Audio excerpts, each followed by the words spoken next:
Welcome. I am your host, Manpreet, aka MMA Lock of the Night, and your boy on social media at MMA LOT, and joined by my guy Cody Saftic. You guys can follow him at CJ Saftic on Twitter, and we are here propping you up for UFC 271, headlined by a middleweight scrap here between Israel Adesanya and Robert Whittaker. Act 2.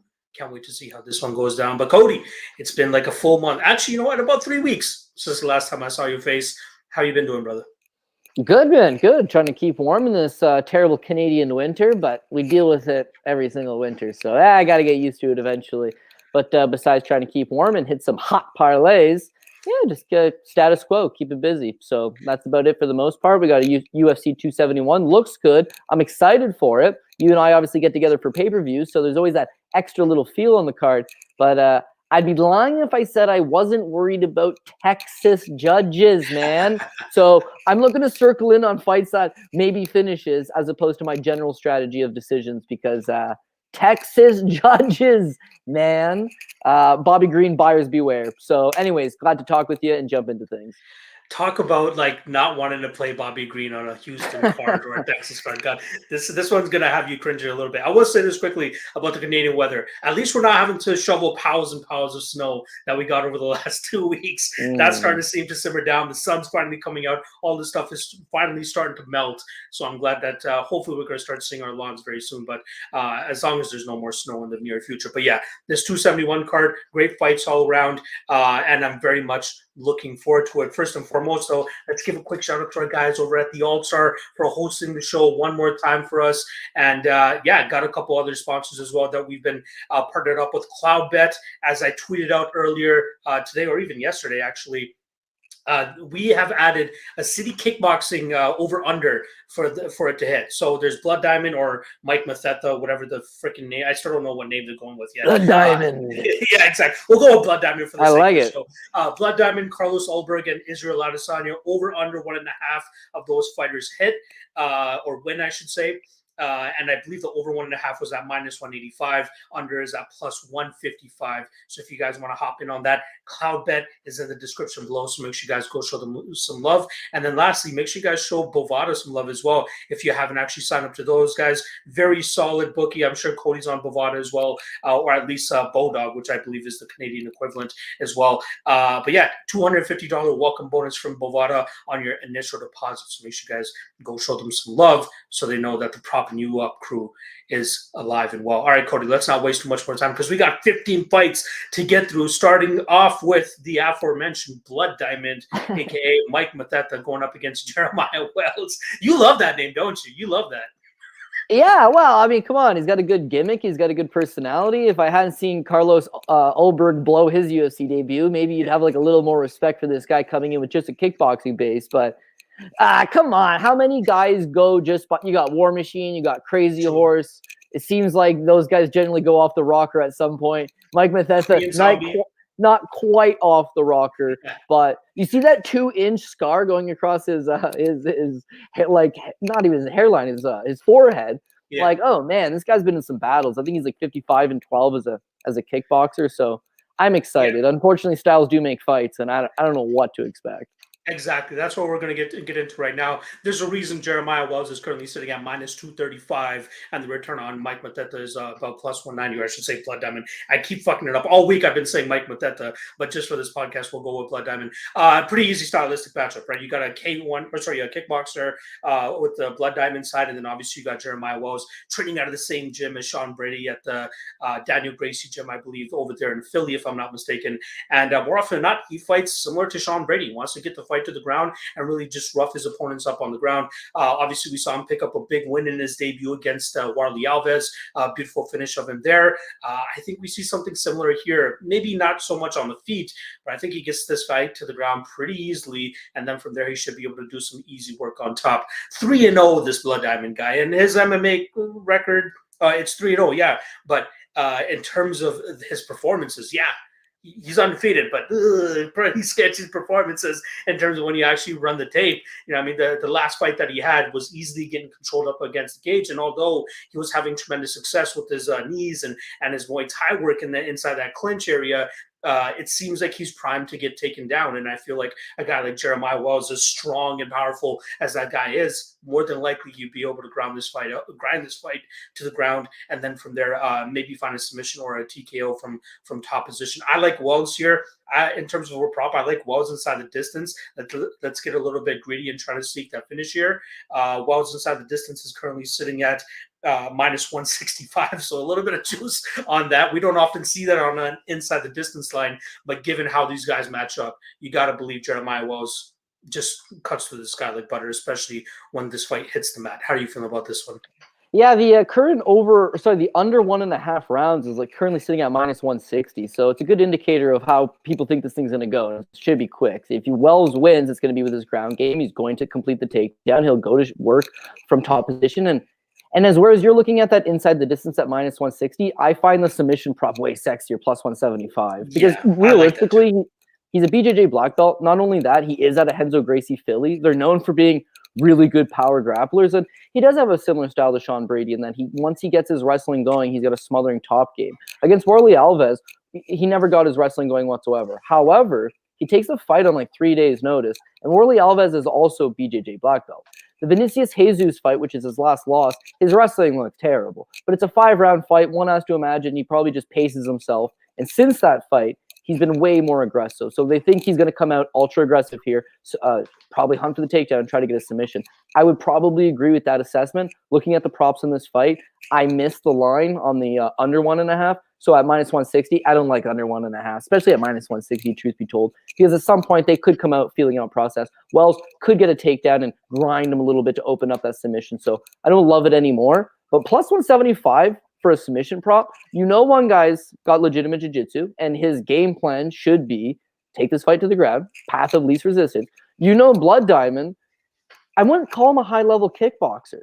He fought for Kunlun a little bit, but he never made Glory. His goal was to crack the Glory roster, never did. Izzy got signed. Izzy went from the Chinese scene over to Glory, but he never followed. Mathetha is also low-key 33 years old. I just think he's Israel Adesanya's buddy. And an interesting note is, the UFC signed this guy in August, and they didn't believe he was ready. They didn't give him a Contender Series fight, but they left him 6 months on the sideline just being like, get your ground game going, get your ground game going. They initially match him up with Ryan Koski, kind of a bum fight, but Koski's likely going to take him down too. Things he might gas, like the Phil Rowe performance.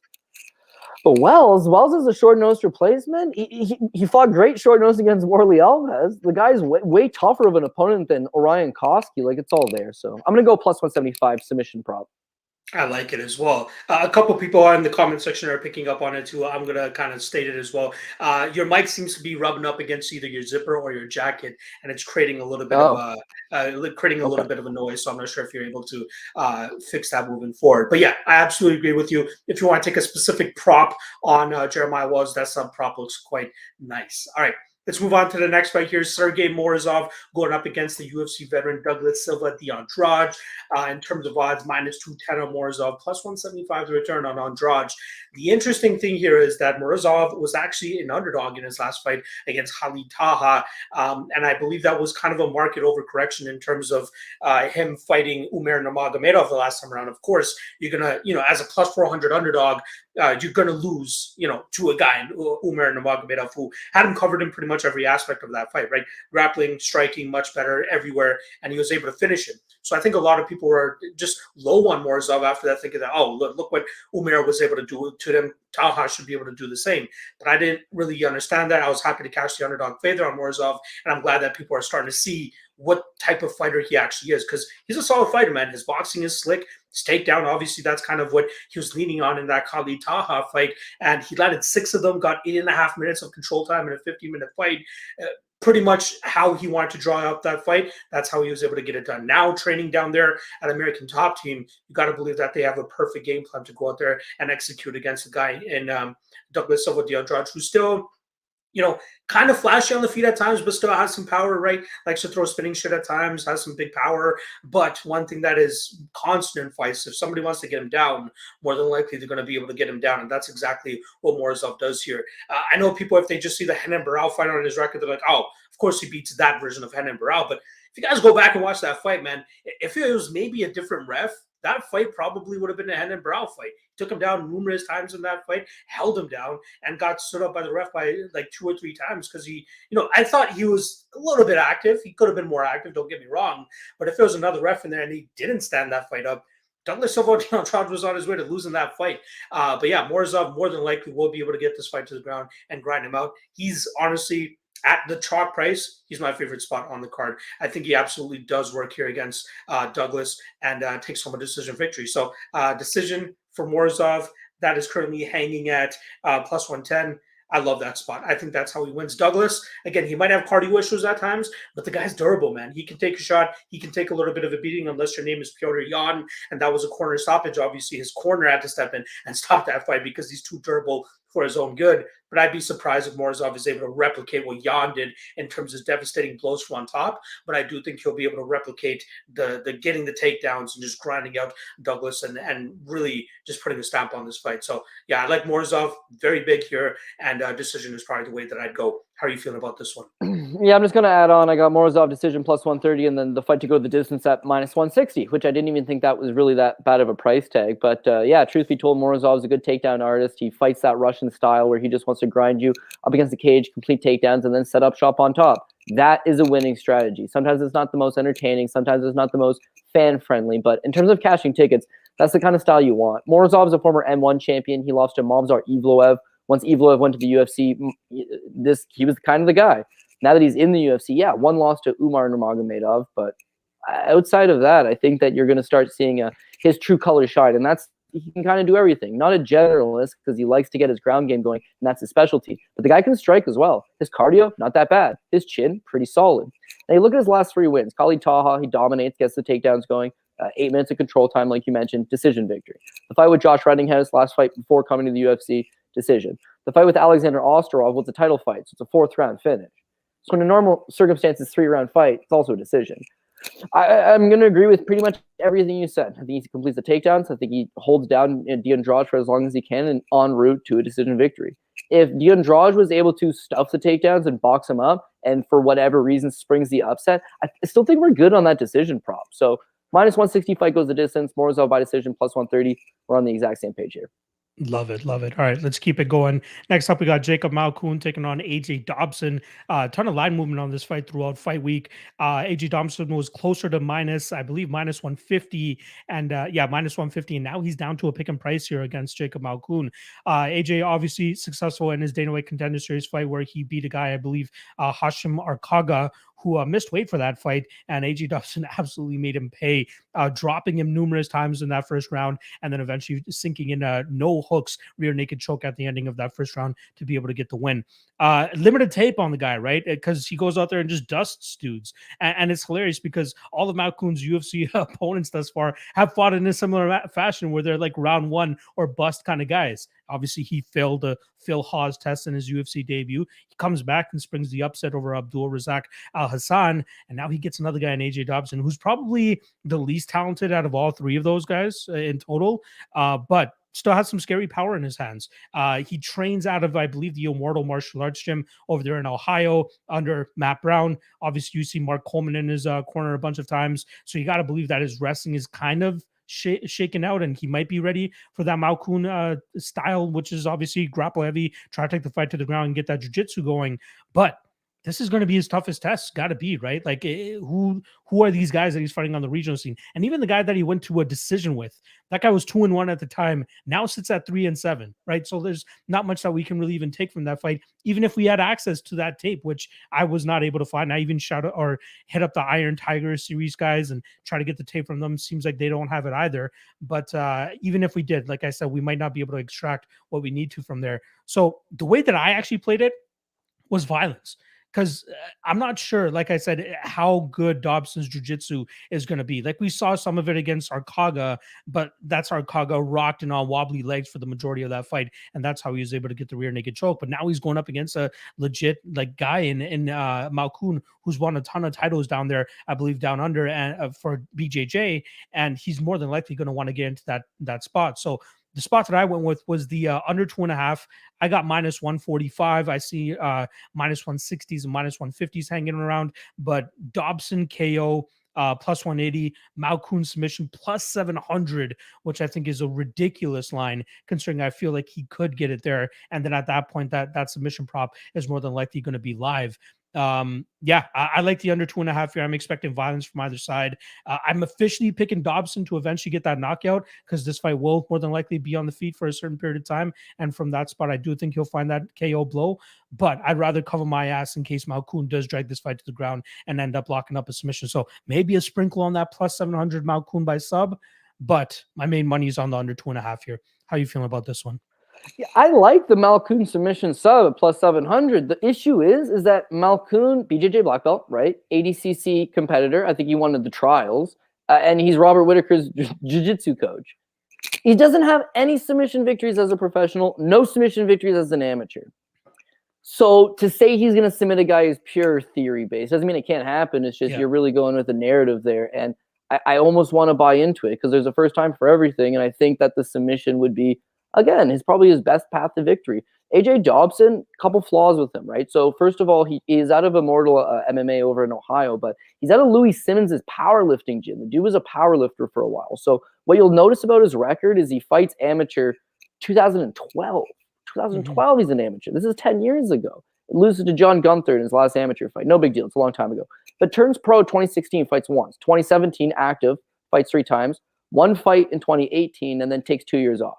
Comes back for 1 fight in 2020, 1 fight in 2021. Now, here's the key issue here. That fight with Hashem, first round finish. The fight with Kalen Hill, first round finish. Wesley Golden, first round finish. The last time he's been past a few minutes, or the last time he's been past one single round, is 2017. And the way he fights, which is balls to the walls, power technique, throwing heat, caution to the wind for the most part, I don't think he's going to be able to keep that pace going. So when you mention Mark Coleman being in his corner, it has nothing to do other than the fact that Mark Coleman's from Ohio. So Mark Coleman is in Matt Brown's corner a lot of the time. But I got Coleman on Facebook, man. Like, his body's shot to bits. His knees are shot to bits. He's routinely going to the hospital. He's actually like 67 days sober, which is a great thing. And you can tell he's starting to come around, but he's got massive health issues. But if you're from Ohio, he's the man. He's the guy. And so you'll see him prop up in Ohio-based fighters' corners. Just, you know, it'd be like a Canadian fighter having Gary Goodridge come out, right? There's not really much he could do for you, but it's pretty iconic, right? I don't think his wrestling's all that good. He's a strong guy. Don't get me wrong. Just Google Louis Simmons and look into it. He's a very, very physically strong guy. It's that I don't know that he's going to be able to keep that pace going throughout the course of it. Malkoun, meanwhile, his takedown game looked good against Razak Al-Hassan. Razak Al-Hassan also built like a brick shithouse. He's also a judo black belt and should have had much better takedown defense. But Malkoun ragdolled him, man. 8 takedowns, dominant on top, you know, not able to finish. But Hassan, I guess his submission defense is not terrible. Against Dobson, if you get this guy tired, you get him to a second round, something he hasn't seen in 5 years, and you get him desperate, he makes a bad mistake, why not lock up a submission? So if I was going to play a prop, this is on a 15-fight card, you could stay away, you could pass. Yeah. But if I was going to play a prop, plus 700, I know it's never happened, but shit, that looks pretty good for my liking. So that's where I would sprinkle my little bit of money. Yeah, it kind of reminds me of when Miguel Baeza fought the Japanese fighter. I can't recall his name, but his sub prop was like plus 1,200. BJJ black belt, no submissions on his record, but that seemed like a easy path to victory from there. Not to mention Bilal Muhammad submitted this guy the fight before, and he goes out there and gets a submission. So I'm hoping similar situation here where Malkoun doesn't have any submissions on his record, but that BJJ black belt finally comes in handy to get a finish in his pro MMA career. Plus 100, not a bad price tag to take that shot.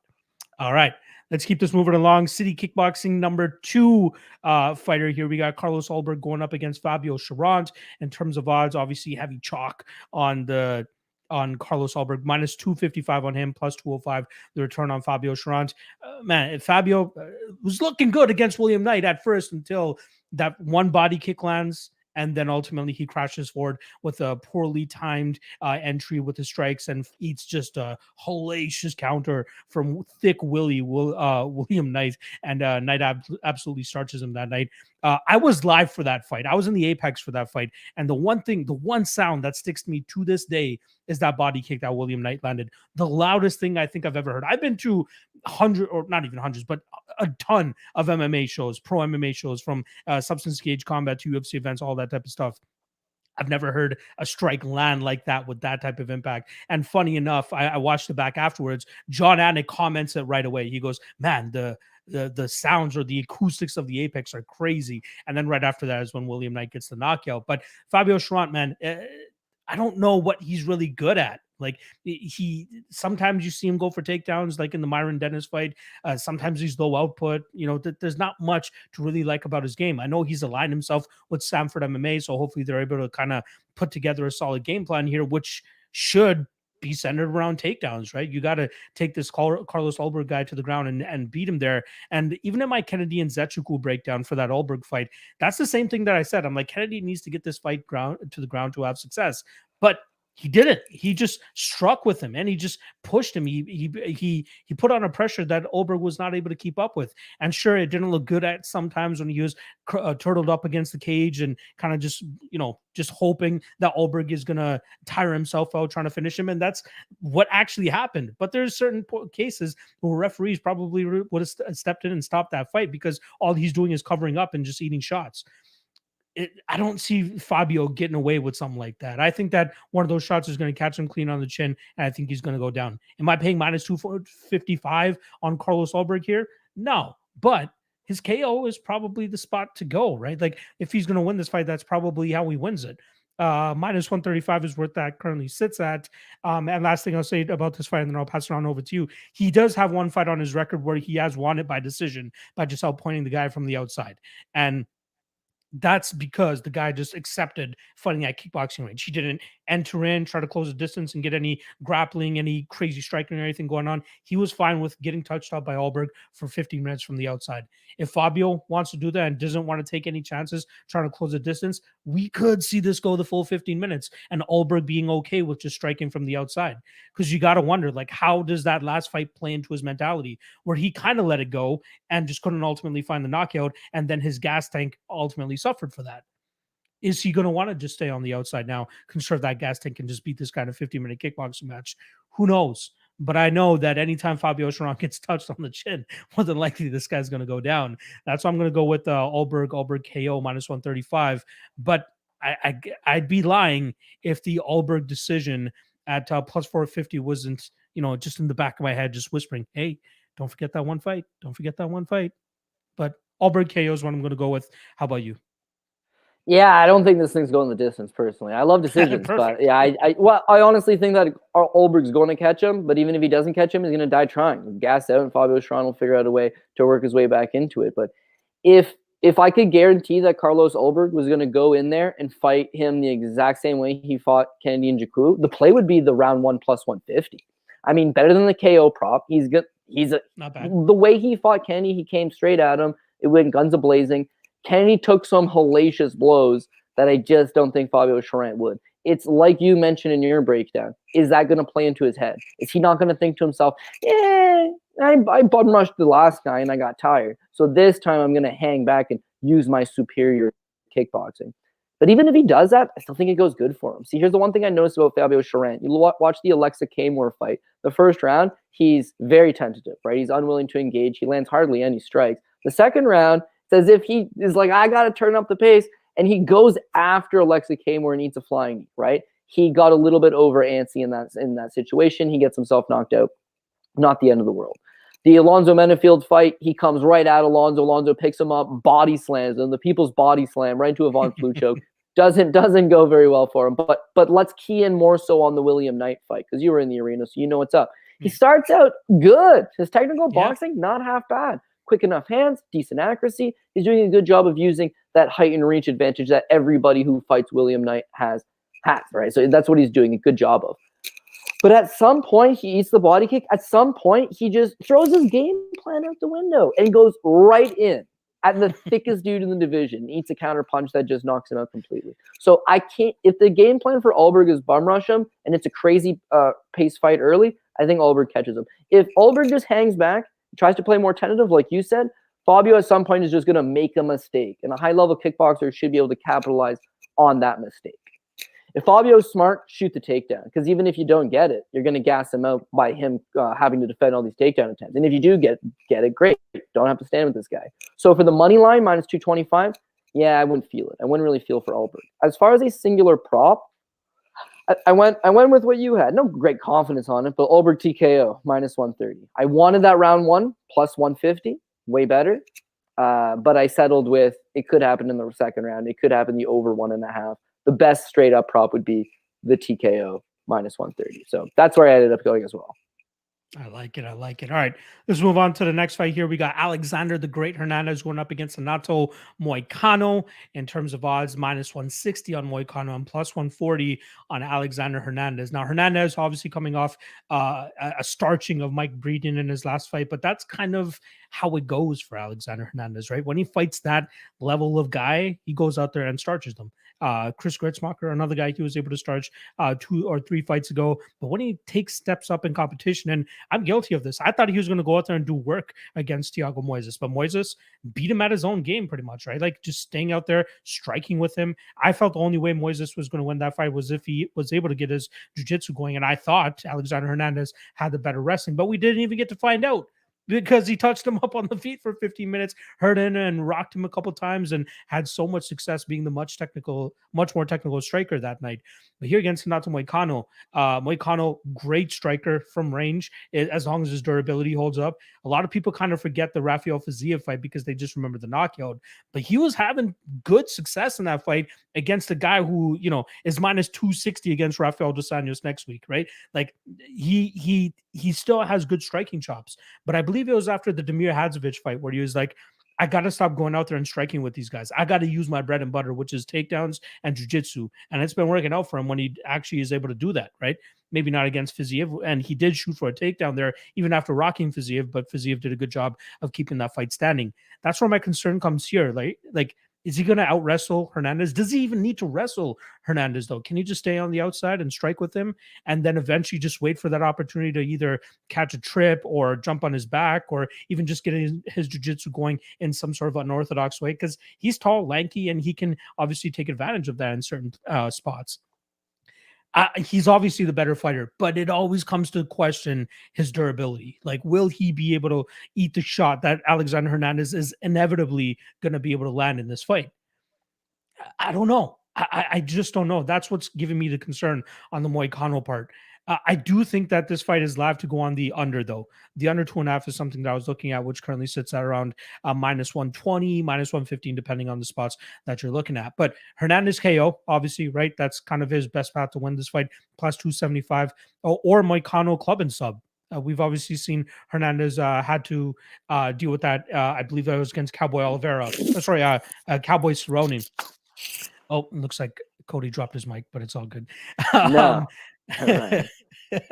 But yeah, Hernandez losing to Cowboy Cerrone that night. I believe that was a club and sub situation. So yeah, actually no, he didn't sub him there. I believe I bet on the sub in that fight, and he's just like, oh, this motherfucker's been talking all this shit. I'm gonna continue to ground and pound him until the referee pulls me off of this guy. But that is absolutely an opportunity for Moicano as well, is the club and sub situation. So Moicano by sub is also sitting at +240. Again, numbers not too wide, so obviously it's going to be tough if you play Hernandez KO and Moicano sub. There's not much payoff there. I'd rather just go with the violence bet here, under 2.5. I think at a certain point, one of these guys is going to find the finish. Give me Moicano, though, club and sub. How are you feeling about this one? Yeah, I'm going to go with Moicano as well, but I struggled mightily to come up with what prop I actually like the best. And going to sound crazy, and if nobody wants to tail me on this one, completely understand, but I kind of think fight goes the distance +120 and Moicano by decision +240. Reason why I ended up going with that is so Alex Hernandez is a big, heavy power puncher if he clips Moicano and it's not going the distance and this and that. But he debuts like a bat out of hell, knocking out Beneil Dariush in 42 seconds. But the next fight against Olivier Aubé-Mercier, it's kind of a slow-paced grind. Like, it doesn't really look all that good. Donald wipes his ass, non-competitive fight for him. But the Francisco Trinaldo fight, he just goes through the motions, right? Nothing really happens. It's kind of a slow-paced fight, not very good. He wins, but he should have lost that fight. Not a good performance whatsoever. Drew Dober knocks him senseless. He knocks out Chris Grutzmacher. The Thiago Moises fight's another one of these kind of slow-paced bog of a fight. So he's almost hit and miss with that. Now, what you'll notice is outside of the Beneil Dariush fight, his knockout wins are Mike Breeden and Chris Grutzmacher. So they're super low. His losses, Drew Dober and Donald Cerrone by knockout, and then Thiago Moises by decision. Renato Moicano to me would fit somewhere in that balance. He's a good striker, but he's not some huge knockout guy, right? His best punch is his jab. He stays long from the outside. He'll jab you straight up the middle and he'll bust you up. He's kind of got the more experience than Hernandez. He's a little slicker than Hernandez. He's got better jiu-jitsu than Hernandez. Can he take him down? On paper, no. I mean, Alexander Hernandez comes from a wrestling base, but likely, more than likely, I think that at some point you could force the fight to the ground. And if he does, it'll be in his wheelhouse. But the fight just stays standing. I think he can just stay to the outside and matador him, just jab his face off, cause him to get desperate, cause him to make a mistake, and then capitalize on that mistake. Again, I know it sounds crazy, but this is what's going to, if you don't want that Moicano plus 240, the fight goes the distance. If Moicano does what I believe he's just going to do, as I just talked about, it hits. But Hernandez is live, and Derek Wilcox, shout out to you. You mentioned it. Hernandez on the split decision. I would have just said the Hernandez on a robbery, but I don't know if they give you a price for that. But remember how I said the Francisco Trinaldo fight? He should have lost, but he ends up getting it because it's in Texas, and Hernandez is from Texas. He just keeps this thing quasi-competitive. He could definitely ruin it. So as much as I think Moicano should win and will win, he's not high up on my list of priorities for parlays because they could totally fuck this guy this weekend. Now, the common collective thought is it ain't going the decision anyways. Either Moicano is going to choke him out or, catch him with some great shot, or Hernandez is going to let that great power go. And I could definitely see that. This could be a straight up violent fight. But Hernandez is a mental case, right? He's one of these guys that needs to believe in himself. And when he fights bums, he believes in himself. When he fights tough competition, sometimes he doesn't fully have that confidence in him. And then it's a lackluster performance. Moicano could capitalize that, stay to the outside, win a decision. But honestly, I don't feel great about it. I'm talking myself in circles right now. So let's just get on with it. But that'll be my official pick. The fight goes the distance plus 120, Moicano by decision plus 240.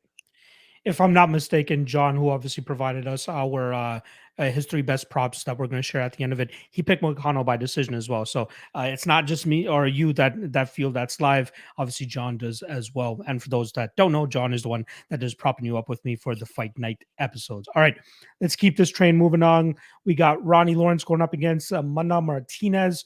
Excuse me. In terms of odds, chalk on a minus 300 Ronnie Lawrence, plus 235 the return on Leo Mana or Mana Martinez. The spot that I like here is actually the under 2.5 at plus 155, which is hilarious considering that, everybody was always hyped on betting the under in Martinez fights. Now he goes the full 15 minutes against the guy in Guido Canetti, and everybody is ultimately off that train. Now I get it. There's obviously the Ronnie Lawrence side of things because he likes to go out there and take his opponents down and grind them out. But I think if he's successful in doing that, he's eventually going to break Martinez, and I think he'll eventually be able to lock up a sub or get a TKO on the ground, which is why I'd like the plus money here at plus 155 for the under. Ronnie Lawrence, absolute prospect here, right? His last fight, great performance. I believe he landed 12 takedowns, if I'm not mistaken. Let me just quickly get that number out. 12 takedowns in his Contender Series fight, 8 takedowns in his UFC debut against Vince Cachero, and he finishes him via TKO 8 seconds over the under 2.5 mark. So hopefully it comes 8 seconds sooner this time around if I am betting that plus 155. But I like Lawrence here. One thing is we obviously got to see how he looks on the scale. Had tremendous issues last time around, didn't even make the scale last time around. So I want to see if he's actually fixed that this time around and can make it. Although, right, I'm betting the under 2.5, not Ronnie Lawrence inside the distance. So that will ultimately cover a Mana Martinez KO, which I think is absolutely live in this spot too. The guy can crack, man. For the lighter weight classes, that guy can absolutely crack, and you can see it even when you just go over his record. But I like Lawrence here. Lawrence is some sort of ground finish, whether it's a submission or a TKO. I don't mind the inside the distance at plus 215 on him. But again, it's not too far off from the plus 155 on the under 2.5. So that's honestly my favorite prop in this fight. How are you seeing this one go down? Yeah, I'm not entirely sure how hard he does crack. Like, I'm not sure if he is just a pure power puncher gifted in both hands, or if he's the beneficiary of some lackluster competition. Because on the regional scene, yeah, he just dices guys out, quick knockout after quick knockout. As far as like step up in competition, I don't know. Guido Canetti's 42 years old. Guido Canetti's not all that good. Guido Canetti been knocked out in the fight prior in the very first round, and he took everything he had. I thought Guido Canetti won the first round. He's aggressive. He presses him back. It's like, man, this kid looks lost in there. Second round, pretty close. competitive round. I give it to Mana Martinez. And then the third, the kid, wow, I mean, Guido Canetti's in his, did I mention he's in his 40s?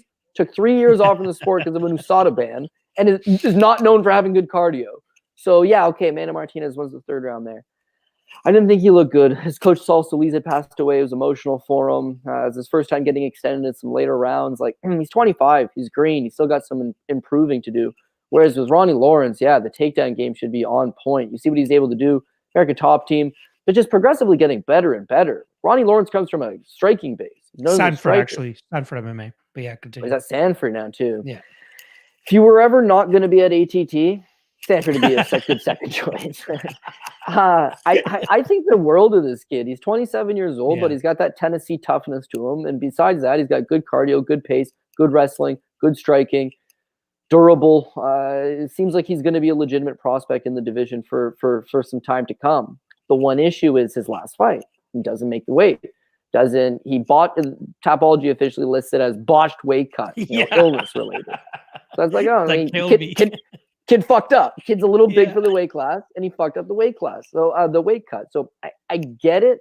I want to wait until I see the weigh-ins, but I want to hammer some Ronnie Lawrence, man. I think he matches up incredibly good in this spot. As far as the prop I went with Ronnie Lawrence TKO plus 300, right? So when you look at Mana Martinez, he'd never been knocked out, but he never really fought anybody, man.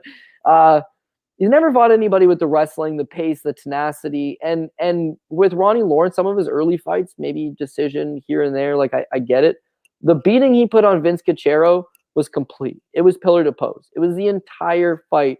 He was on him, takedowns, good position, good ground and pound, good pace, breaking him late in the third round.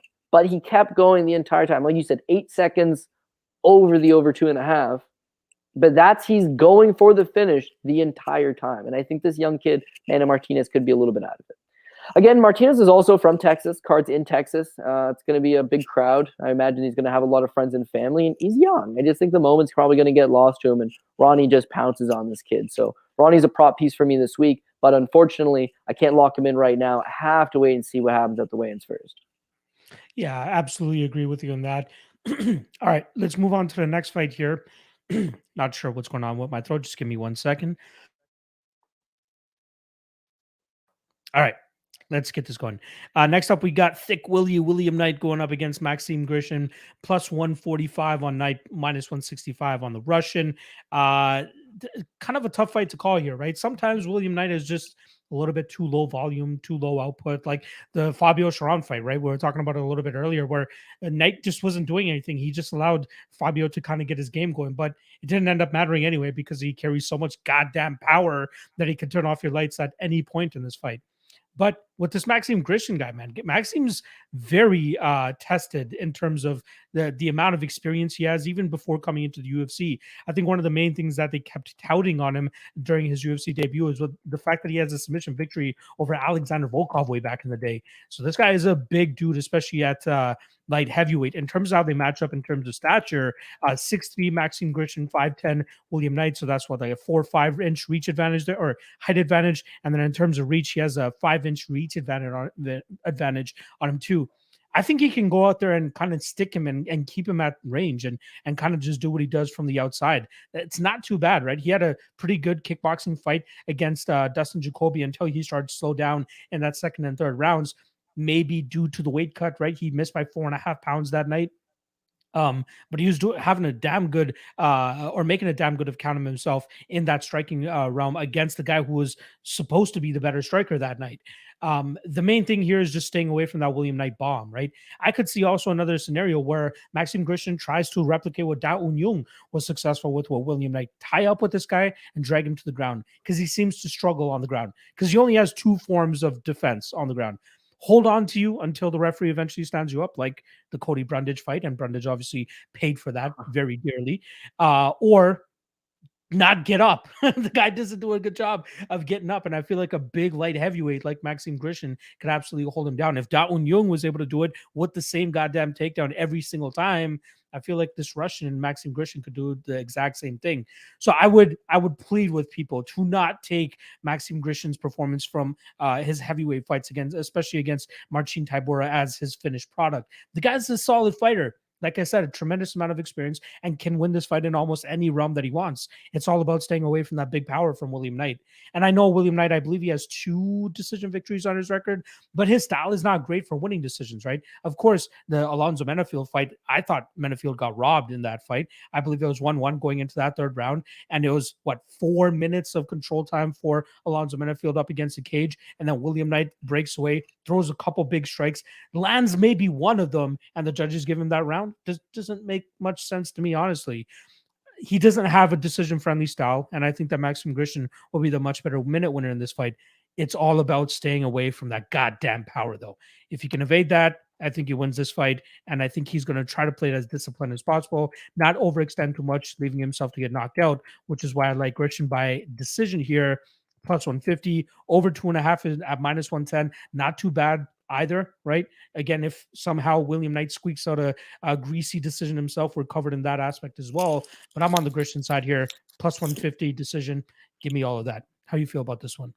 Yeah, I'm going to agree. I mean, if we're worried about the bomb landing, the one thing you can give Grishin is just went the distance with Dustin Jacoby, former Glory kickboxer. Went the distance with Marcin Tybura, a bona fide heavyweight. He has, those are his losses. Magomed Ankalaev knocked out in the 4th round. 4th round. 3-round fight. He would have gone the distance with Ankalaev. Loss before that is Kenny Garner, a heavyweight, and is a 5th round knockout, right? So in a 3-round fight, he survives. He hasn't been knocked out in a 3-round fight since 2009 when Shane Del Rosario, UFC veteran, Strikeforce veteran, Colin Oyama heavyweight. Yeah, rest in peace, right? It was a heart. I think he had a heart enlargement. I won't get into the drug use stuff, but rest in peace to Shane Del Rosario. Could have been a promising heavyweight. Yeah, you're right, dude. He's fought in big boys on the regional scene. He's fought in some good high-level credential guys. He's also got like 42, 43 professional fights in MMA, but he's also got a bunch of pro kickboxing experience of his own.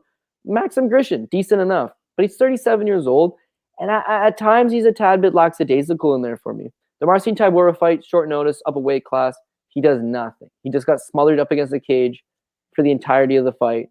Very bad performance for him. The Gazmarov Antigulov fight, if you've watched that one recently, very bad performance. Like the 1st round, he does nothing. And this is not against a very low-level opponent. In the 2nd round, it's like Antigulov just topples himself over and Grishin's there. I had a TKO prop on Grishin, and you have no idea how disgusted I was. He got it, and it was the 2nd round. But disgusting, because he just played with his food. And then against Dustin Jacoby, it's like new man. First 2 rounds, he's ultra competitive. Does get a little bit tired the fight goes, but threw like 75 significant strikes in the 3rd round alone as he was tired. That was a good performance. That was admirable from him, but he misses weight. So now that he's got 210 and a half, right? It's 4.5 pounds overweight. Like that's a big miss. And against Marcin Tybura 3 fights ago, he comes in at 223. At 37, the weight cuts ain't going to get easier. The cardio is not likely to get better. And even though he's a better striker, he's a better grappler, he's a better wrestler, I'm a little bit worried that he just gets pinned up against the cage and doesn't go anywhere. Like, Knight's thick. He's a strong guy. He's physical. That would probably be his best bet to fish for takedowns of his own. What you'll notice about Knight is the Alonzo Menafield fight. He does successfully take him down one time. I think it was the fight prior. He gets a couple takedowns here and there. But he's competing a lot in grappling. In fact, he's got a grappling match scheduled 7 days after this fight with Maxim Grishin in Connecticut.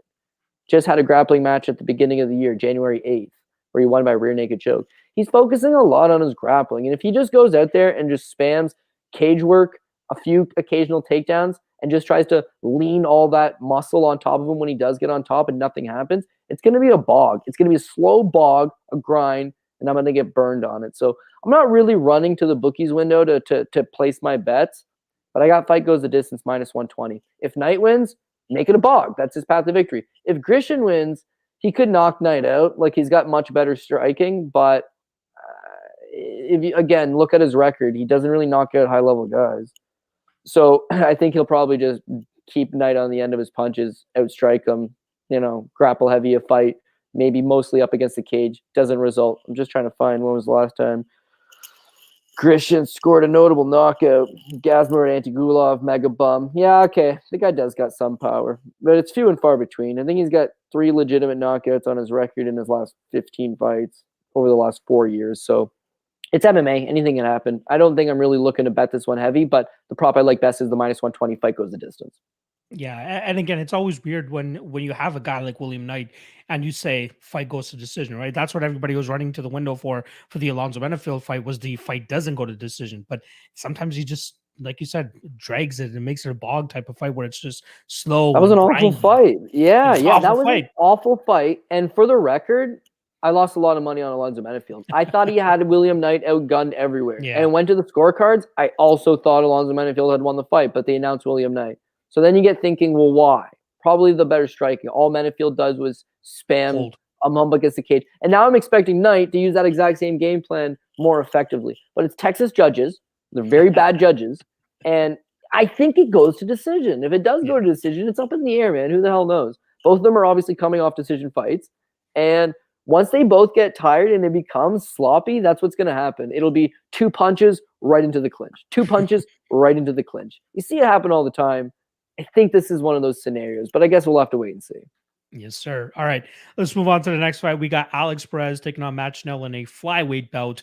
Minus 380 for Perez, plus 290 the return on Matt Schnell. Now, these guys were scheduled to fight each other earlier, actually twice now. So originally scheduled in September of 2021, then scheduled in December of 2021. Now here they are, hopefully fighting on February. They were scheduled one more time way back in May of 2021.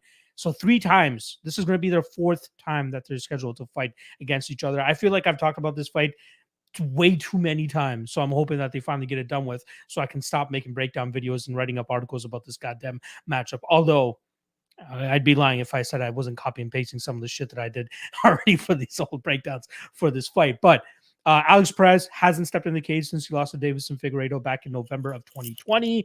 On the flip side, for Matt Schnell, he hasn't stepped in the cage since May of 2021, where he dropped a decision to a Rogerio Bontorin in a quite, inactive fight, right? Then nothing really happened too much. It seemed like Bontorin was just getting the better of him in almost every exchange there. I still like Perez, man. I liked him back then. I understand why he's at minus 380. Maybe some people are starting to hop off his train considering how he lost so easily to Figgy. But again, it's goddamn Figgy.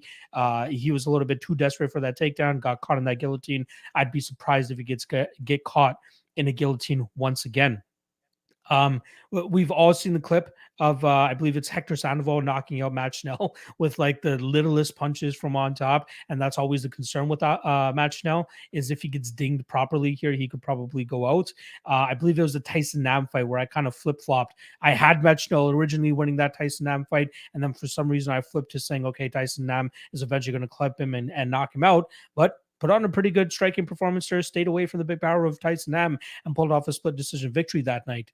But here against Alex Perez, man, I think he's going to get taken down over and over again. And I think from the top position, Alex Perez is going to be able to rain down some big strikes and eventually get him out of there. Schnell, at times, is offensive off of his back, but I don't think it's something that a guy like Alex Perez is going to have to worry too much about. So, yeah, if he can mind his P's and Q's on top and don't get, armbarred and full guard or anything like that, I think he passes into half guard, side control, full mount pretty easily here, and then eventually finds his finish maybe in the first or second round. So a couple ways of attacking it. The unders under 2.5 is currently minus 145. Don't mind that. Schnell Perez inside the distance, minus 105. That's kind of my favorite prop for this fight, man. Schnell is absolutely live to get a finish himself, but I trust Perez way more in this position here. And even the under 2.5, I don't think it's too bad at minus 145, given the stylistic matchup we have here. So I'm going Perez inside the distance, minus 105. What about yourself? I got a little bit bolder. I went with Perez by knockout, plus 175. Yeah, I mean, Matt Schnell's a pretty good grappler, and he's not an American top team anymore, but he's got good jiu-jitsu. Like, I don't necessarily think Alex Perez will be able to catch him with a submission, but he's got a bit of a soft chin, and I think that's where Perez is going to go to work. I really like Perez. I really do. I mean, 30-fight veteran, experienced, fought a ton of high-level guys, but I go back to the Jose Torres fight. He comes out there, he just blitzkriegs forward, nice, tight, technical boxing, knocks out Jose Torres in the first round. He lands, man, let me get the exact number here, because it's one of the most impressive stats we'll see. Yeah, he lands against Jose Torres. Fucking crazy amount of strikes, right? Yeah, he lands like almost 100 significant strikes. I just want the what fight are we at? Goddamn MMA's. Alex Perez. 84 strikes. Yeah, 84 strikes. Yeah, He lands 84 strikes and a knockdown in 3 minutes and 46 seconds. Okay, impressive. However, he only lands 51% of his strikes. That's because he throws 162 strikes in 3.5 minutes, 3 minutes and 46 seconds of work. He throws 162 significant strikes. At that point, I was like, shit, I know he's a wrestler. I know he's got good jiu-jitsu. Another Team Oyama guy. This guy's got good boxing as well. So then he fights Joseph Benavidez, punches the back of the head, whatever. Since then, it's a good roll. You see his jiu-jitsu in the Jordan Espinoza fight. Espinoza went 3 full rounds with Tim Elliott on top of him the entire time. You know, submission defense, not terrible. He just runs right through him. The Yusir Formiga fight. He knocks out Yusir Formiga, sets it up the leg kicks, just buckles him over. But everything he's throwing is landing, and everything he's throwing has got heat behind it. Now, keep in mind, he finishes him TKO first round. Yusir Formiga has gone the distance with Brandon Moreno in the loss. Yeah. He has wins over Davidson Figueiredo, the current UFC champion, Sergio Pettis, the current Bellator champion. He's gone the distance with Henry Cejudo in a competitive split decision. He's gone the distance with, like he's a creme de la creme fighter, and Perez blows right through him. And then this is where he gets caught. It's honestly like a bad luck situation. You're the number 1 contender. You just absolutely killed one of the top guys in the division in Yusir Formiga. You're right there waiting, right? He's supposed to fight Brandon Moreno, setting up a nice little title challenge fight. And meanwhile, Davidson's going to defend the title against Cody Garbrandt, who's going to move down to 125 for the first time. Garbrandt tears his bicep. Perez replaces him on a week's notice. Has to fight Figueiredo on a week's notice. And loses, gets caught in a first-round guillotine, and then that's it. It's almost been 2 years. Well, it's been 1.5 years. He's pulled out of a few fights. He's had a couple reschedules. He's had some bad luck generally. But this guy was one of the top guys. He was actually like probably 3rd in line in the division, earned it the hard way, developing, getting better, 35 veteran experience. And then someone tells me, like, yeah, but is he going to be the same guy now? He's only 29 years old. I know. Sign me up. Sign me up. Now with Schnell, he is a talented guy as well, and he's got a lot of good skills. But I go back to the points you mentioned. The Alexander Pantoja fight, overhand right, kind of glances off, done, out. More so, the Rob Font fight, I'll give you a pass. You're up a weight class, tough guy in Rob Font. But it's that Hector Sandoval fight. Sandoval? With that punch? I don't know, man. So it's the 125, right? Making 125 is hard on him. His last fight, he makes 125. The commission says he don't look right. Check his heart, elevated. Should they have canceled the fight? No. But there's no denying when you look at Schnell visibly from the weigh-ins, doesn't look good. Tough weight cut. That's going to hinder his ability to take a punch. And Perez is no joke. I think he's serious. So I think he catches him at some point. Plus 175 TKO prop. That's where I'm going. I like it. Yeah, I think people are writing off Alex Perez a little bit too early here. I think he will eventually get another title shot and remind us, why he deserved it in the first place, albeit not the greatest circumstances, given that it was a short notice spot against the god of fucking war. I know. That's a tough go, man. It's a tough go. Yeah. And he's got 2 moves, right? He's got hellacious power. He hits you with that right hand, and he's got a guillotine choke. Like he gets caught. He got caught in his moves, man. This is what he does best. Shit happens. Exactly. All right, let's move on to the next fight here. Probably the most polarizing fight all week. We got Roxanne Modafferi in a retirement fight going up against Casey O'Neill, the streaking prospect. She's coming in at -400, plus 300 the return on Roxanne Modafferi. This has got to be. Again, I might get a little bit of heat for this, but I do think that this is one of the toughest fights for Casey O'Neill in the UFC to this point. She's fought the Laura Procopio, she's fought the Shanna Dobsons, but Roxanne Modafferi, she's just as good at what Casey O'Neill is good at in terms of dragging fights to the ground and really suffocating women on the ground, right? She did it against Andrea Lee just a couple fights ago, and then now she's kind of faltering to the more athletic women like the Tyler Santoses and the Viviane Arujos. I don't know if we can put O'Neill as athletic as those women, but she's definitely the young upstart here, really trying to grind her way into the UFC and doing it in some pretty good fashion, right? She's just absolutely whooping on these women when she's getting in those really good positions. She gave up the first round to Laura Procopio with exactly what Roxanne Modafferi will be looking to do, and that's get the takedown, because the takedown defense on Casey O'Neill is quite sketchy. I think we can all admit that. And then that top position, O'Neill always finds her way out of those positions, which is great, but how's it going to look when she's doing it against a girl like Roxanne, who has some decent top control of her own time? With that said, though, I don't think Modafferi is going to finish her from on top or anything like that. So I could see this going with the full 15 minutes. And I do think we'll see O'Neal squirm her way out of some of these bad positions and then eventually get back to the feet, do some decent work on the feet, and then drag her to the ground and maybe start doing what she does best, and that's raining down elbows and big shots from on top. So personally, I'm staying away from this fight all in all. I'm not paying minus 400 on Casey O'Neal. That's why you guys come to our show for the props to see where our head's at in terms of trying to get a better price tag on these fights.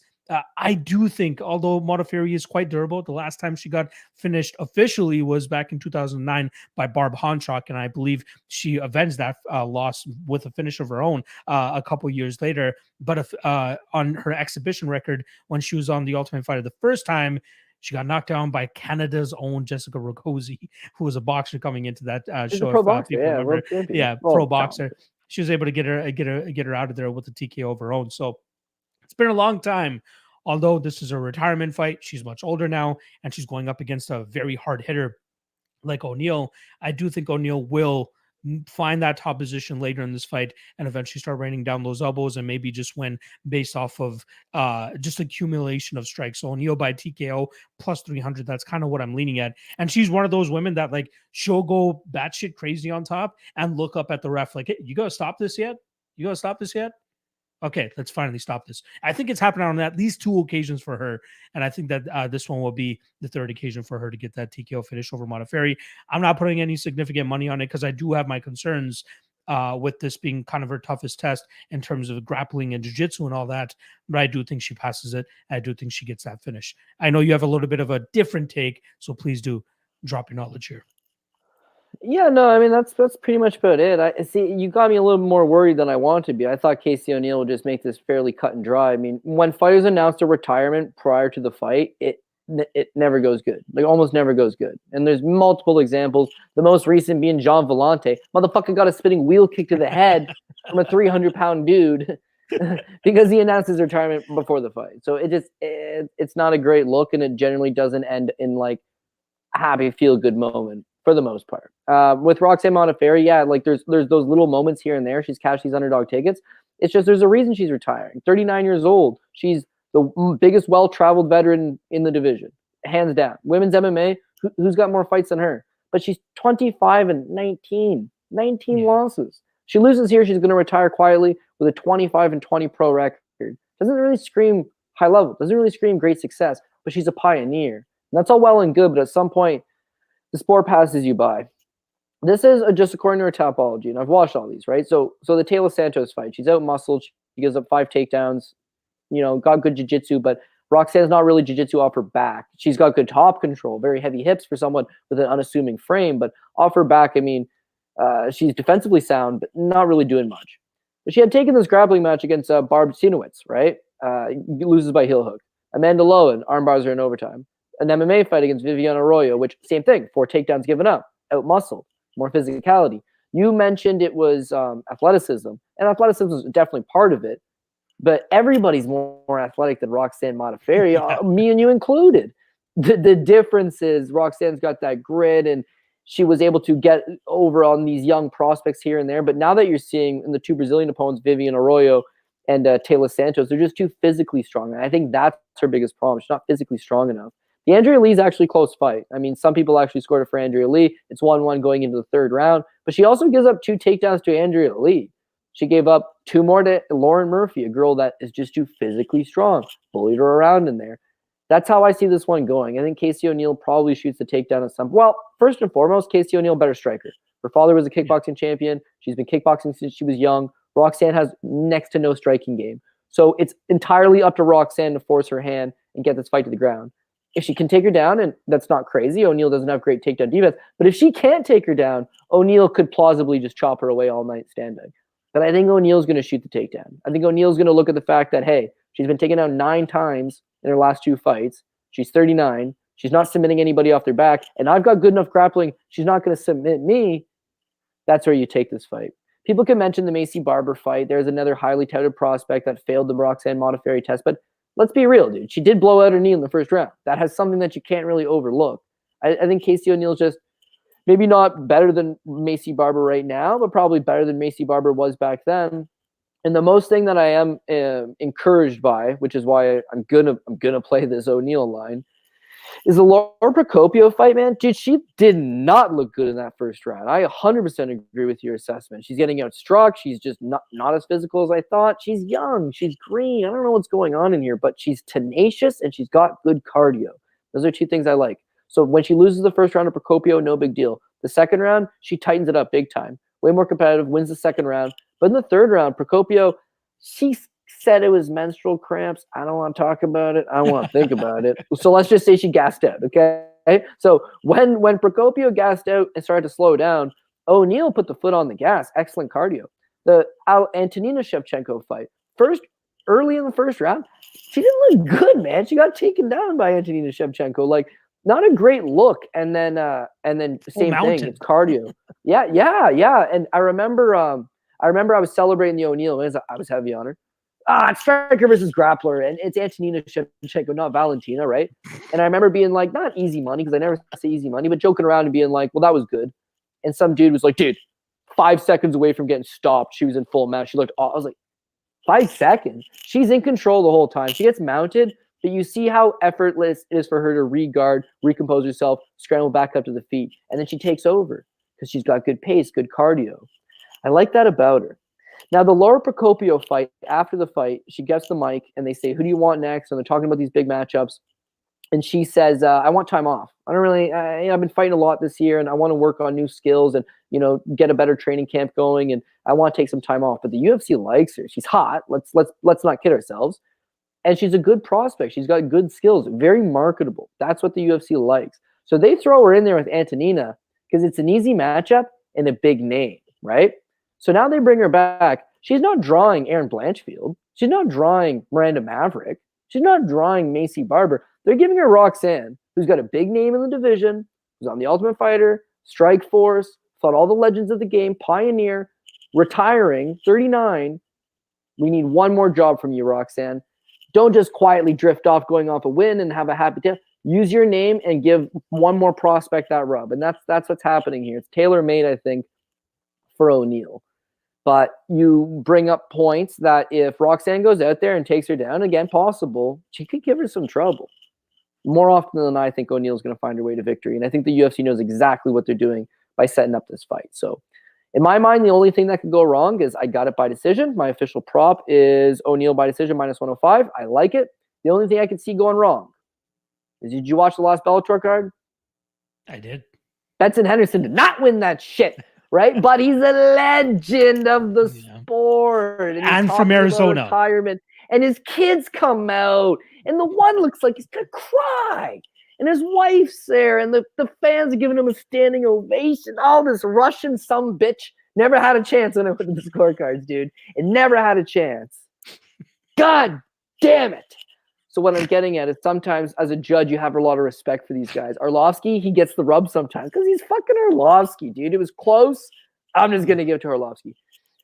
Maybe there's a world that exists where people have a soft spot for Modafferi, and because it goes to the scorecards, they score some rounds for her. But I think O'Neal takes over and gets the job done by decision, minus 105. I love it. Last fact I'll lay out about this fight. Roxanne Modafferi made her professional MMA debut in 2003. Casey O'Neal was 5 years old. So interesting that they're finally getting going here in her retirement fight. All right, let's move on to the next fight here. Prelim headliner, as Cody just brought up, Andrei Arlovski taking on Jared Vanderaa.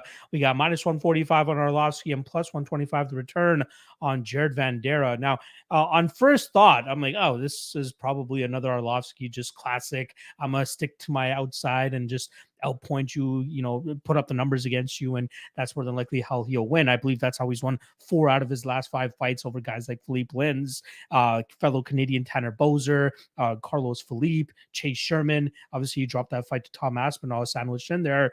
But when you start running the tape on Jared Vanderaa, man, the guy has some decent skills, man. He looks like a dope, and a lot of people kind of just make fun of him, but he has a decent game. And even if you go back and watch his fight with Vernon Lewis, I believe that was for LFA, I thought he got robbed in that fight, man. I thought he comfortably won that fight, at least the first 2 rounds to 1, fighting the way that I expect him to fight here against Andrei Arlovski. And he didn't have as much to worry about or he won't have as much to worry about here with Arlovski than he had to do with Vernon Wells. And the fact that Vernon Wells looked like a guy that was just waiting to explode and land that knockout blow, which, ultimately didn't happen.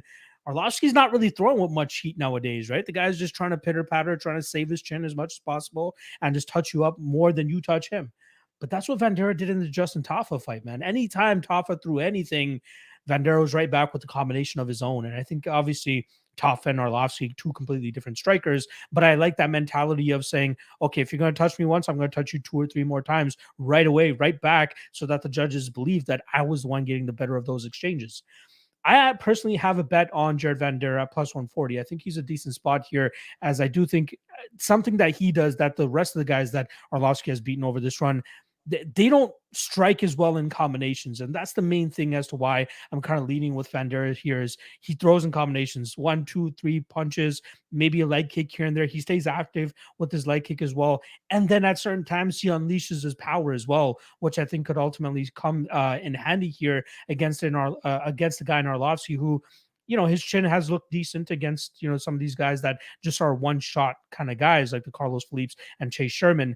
But how does it look when you're getting touched up by a combination and then that big strike comes at the end when that's going to be the one that lands the most flush? And I think that's what could happen here with Vanderaa.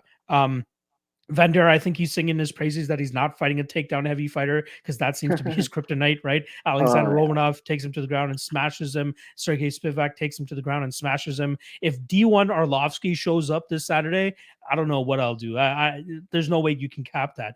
I don't know if you can even see a takedown attempt on Andrei Arlovski's record over the last several fights. The guy goes out there, and it's hilarious, right? That we're talking about 10 to 11 years since we told him to retire because his chin was just completely shot. He was getting knocked out by everybody. He was getting knocked out by the wind. But now here he is at, 40 whatever years old that he's at, still having solid performances against some of these young upstarts who are trying to take that Andrei Arlovski rub, but end up coming out on the losing end.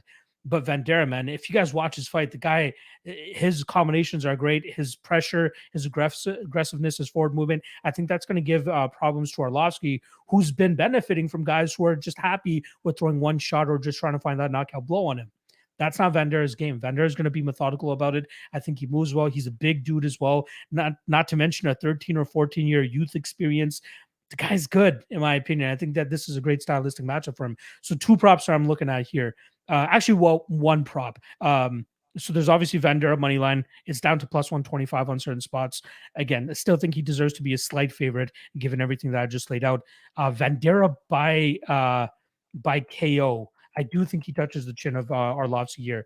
Plus 400 on his KO prop. I think one of those combinations lands flush enough to drop Arlovski, and then he follows up with a combination. If you want to play it safer, him inside the distance is still not bad of a line at plus 330, but I think it's ultimately going to be the KO that ends the night for Arlovski here. So I'm going Vanderaa already on the money line. Will likely take some inside the distance or KO myself. How do you see this one? Yeah, I got Vanderaa on the money line. That I don't really care for a lot of the props on it because I don't know for sure that he does clip him or if it's just another Arlovski fight, slower pace, but Vanderaa does the better job from the outside. And but by decision, which is what I officially wrote down, was plus 300. So I think he's got a definite shot here. The thing with Arlovski and why he's having this career resurgence is proper matchmaking and also they're low-pace fights where the guy respects him because he is a legend of the sport, and nothing really happens. They kind of stare at each other. It's almost like that meme of Spider-Man pointing at Spider-Man. When you look at, let's just say his last number, him versus Felipe Lins, he outstrikes him 50 to 41. Low pace, slow fight, not very entertaining. He edges out a decision. Him versus Tanner Boser. Boser outstruck him 68 to 34. There's no takedowns. Boser outstruck him in basically all 3 rounds. I scored the fight for Boser. The judges didn't agree. But he landed 34 strikes in 15 minutes against Boser. It was a slow-paced fight. Aspinall, he loses. I didn't think he looked bad in that Aspinall fight, but of course, he does get caught and choked out with the rear naked choke in the second. His fight with Chase Sherman, the first round, he's almost knocked out, man. He is on skates. Chase Sherman is all over this guy.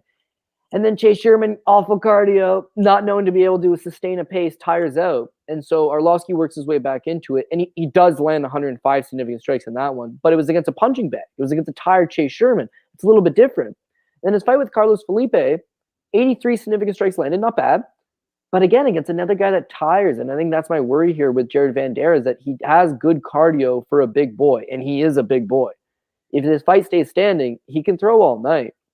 The problem is he's got takedown defense issues, and big boys like Romanov and Spivak are able to take advantage. Arlovski won't do that. So it probably does resemble the Justin Tafa fight. And like you mentioned, every time he got hit, he'd come back with 2-3 punches of his own. Lands 121 significant strikes. Cardio looks good. This fight with Romanov is striking. He didn't really get it going, but Romanov didn't want to play any part of that. And even though he does get TKO'd, and he got TKO'd by Spivak as well, and it would appear that, oh, maybe Big Boy's got chin issues of his own, the ground and pound he sustained in those fights was legendary. The Romanov fight, holy shit, dude. It's like when Cabbage Carrera would get knocked out. You would still say, that guy's got a good chin, man. That guy's got a good chin. Well, what do you mean? He got knocked out. It's like, yeah, but did you not see all the damage he took? Like, he's got a good chin. He'll take Arlovski's best shot, and I expect him to roll back with 2-3 of his own. I don't think the takedown's going to be on the table, and therefore I think he wins it. Could he clip Arlovski? My head tells me yes. My gut tells me decision. And I tend to go with my gut a lot of the time. But you're already getting plus money on a straight-up money line play, so why not use them there? On a card that I do agree with a lot of the favorites, this looks like a prominent, or at least a prosperous underdog. Yeah, I'm a little hesitant, but they're giving you a good knockout price. They're giving you a good decision price. As long as you hit one of them, you could be all right. I'm going with the decision. I could see that as well. I'm being a little bit over, maybe exaggerating on the Vanderaa side, but I think both method of victories are live here. All right, that's a wrap on the prelims. Shout out to the 130 live viewers that we currently have here. I feel like the number would slightly be more if we were still back on my channel. So if you have some of your boys or friends that used to watch the show on my channel, please let them know that the new home for the pay-per-view episodes are right here on the All-Star. Give those guys a like and subscribe below. We've clearly made an impact on their subscriber count as we've been absolutely blowing them out of the water since we jumped on the show here. But again, they have a great channel themselves. Shout out to JHK doing great interviews in his own right, not to mention his own show, the MMA All-Star Live, which I believe is going to be live after every single event. It's going to be him and Dan Hooker breaking down every single card after it wraps up. So make sure you guys show them some love. And then obviously show some love to the guys that are making this show possible on the All-Star. And first and foremost, that's CLOUDBET. Make sure you guys check them out. Link is in the description below. First ever crypto sportsbook on the face of the planet. They accept fiat currencies as well. 100% match deposit bonus. Fast withdrawals, low margins, high limits. Make sure you guys check them out. And then if you don't have access to CLOUDBET, BOVADA is there to help you guys out as well. $250 welcome bonus if you guys sign up. All of that shit is in the description below. So make sure you guys go check that out. All right, Cody, now that we got that out of the way, let's get this main card underway. We got Nasrat Haqparast going up against the King, Bobby Green. In terms of odds, we got -140 on Bobby Green, +120 the return on Nasrat Haqparast. Now, Bobby Green is coming back after his first ever KO finish in 8 years over Ali Quinta, where he was able to sting him early and then eventually follow up with more strikes and get him out of there. Ali Quinta has since admitted that as soon as he ate that first shot, he's like, oh, I don't want to do this anymore. And he promptly retires after that fight, which is why Bobby Green was able to get that KO. I'm not sure if anybody remembers his other KO that he got 8 years to the date, which is hilarious as well, over James Krause. And that was one of those funky fights where he gets a point deducted for groin kicks, 2 groin kicks in like the first 2.5 minutes of the fight, gets a point deducted. And then in comes John McCarthy for the third groin kick, saying it's not a groin kick. And Krause went down as soon as he got hit. And the referee stops it, saying that Bobby Green hit the waistline, not the cup. But if you guys watch the replay, he clearly touches the cup there with the kick. And James Krause ultimately loses that fight. But what I'm trying to say is Bobby Green is a decision fighter. He is a point fighter. He goes out there, he rolls with his shots. He has a very good boxing game, very entertaining, right? Which is weird to say for a guy that pretty much only goes to decision, but he likes to put on a show, likes to throw down with his opponents. His durability is one of the best in the game. And when he fights his opponents, it doesn't seem like he puts a lot on his shots, but he puts combinations together. And I think that's kind of the reason he should win this fight here against Haqparast. Haqparast, big power puncher, obviously coming up short in his last fight to Dan Hooker, where he looked completely completely lost, man. I think he didn't even land more than 20 strikes in that fight, as Dan Hooker was just having tremendous success from the outside doing what Dan Hooker does. But here, Haqparast might have a little bit more success. Green not as mobile as Dan Hooker, or doesn't fight as well from range as Dan Hooker. Bobby Green gets most of his work done inside the pocket. And I think it's going to be Haqparast who's going to be moving around more, waiting to uncork those big shots. But I think even if he lands them here, they're not going to have much on Bobby Green, as, again, great head movement, good footwork, gets out of the way of these bad strikes, or these heavy strikes. And I think that's exactly what's going to happen here. But as Cody mentioned at the top of the show, man, Bobby Green fights sometimes play out way closer than they should. And then you're kind of scratching your head like, why am I having to rip up this ticket against Thiago Moises when I thought I won that fight? That's, at least you're getting a better price here, right? I think against Thiago Moises, he was like minus 200, minus 250, but here you got him around minus 145. So it's maybe not too bad of an idea to even take a shot on him. But one thing I think that me and Cody can both agree upon, this fight is more than likely going the distance. Over 2.5 is currently sitting at minus 225. Just to give you guys an idea of how crazy that is, the last fight for Bobby Green against Al Iaquinta, the over 2.5 was minus 400. Now it's down to minus 225 after that fight went down. Fight goes to decision, minus 190. Bobby Green by decision. That's currently sitting at plus 140. Give me some of that. I like Haqparast, but I don't think that this is a good matchup for him. I think he's going to miss on a lot of his big shots, and Bobby Green will counter him properly here, and then ultimately win on the output and punch strike here, or significant strike count. Bobby Green decision plus 140. What about you, Cody? Yeah, no, I hear you 100%. Haqparast is almost like the tale of two fighters. At his best, he is a volume puncher. He will let his hands go, and he is a good striker. Southpaw stance, guy's rangy. But yeah, when he's not very good, he just stays like a deer in the headlights, just staring at his opponent. I don't like it. I thought not only did he look bad against Dan Hooker, which I was on Dan Hooker for that fight, but Hooker just owned him top to bottom, better striking, took him down at will, just dominated him. He never really got anything going against Dan Hooker. It's the fight before that with Rafa Garcia. Rafa Garcia is very limited, and he was in on short notice, and he was effectively a minus 500 favorite. Just didn't look good. Never really got going in that fight. I think he's limited. I don't know if it's a confidence issue. I don't know if he's had injuries. He's still very young. He's very talented. I just don't know that he's going to put it together at the highest level.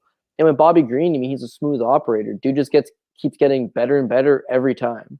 Now, here's a crazy thing about Bobby Green, right?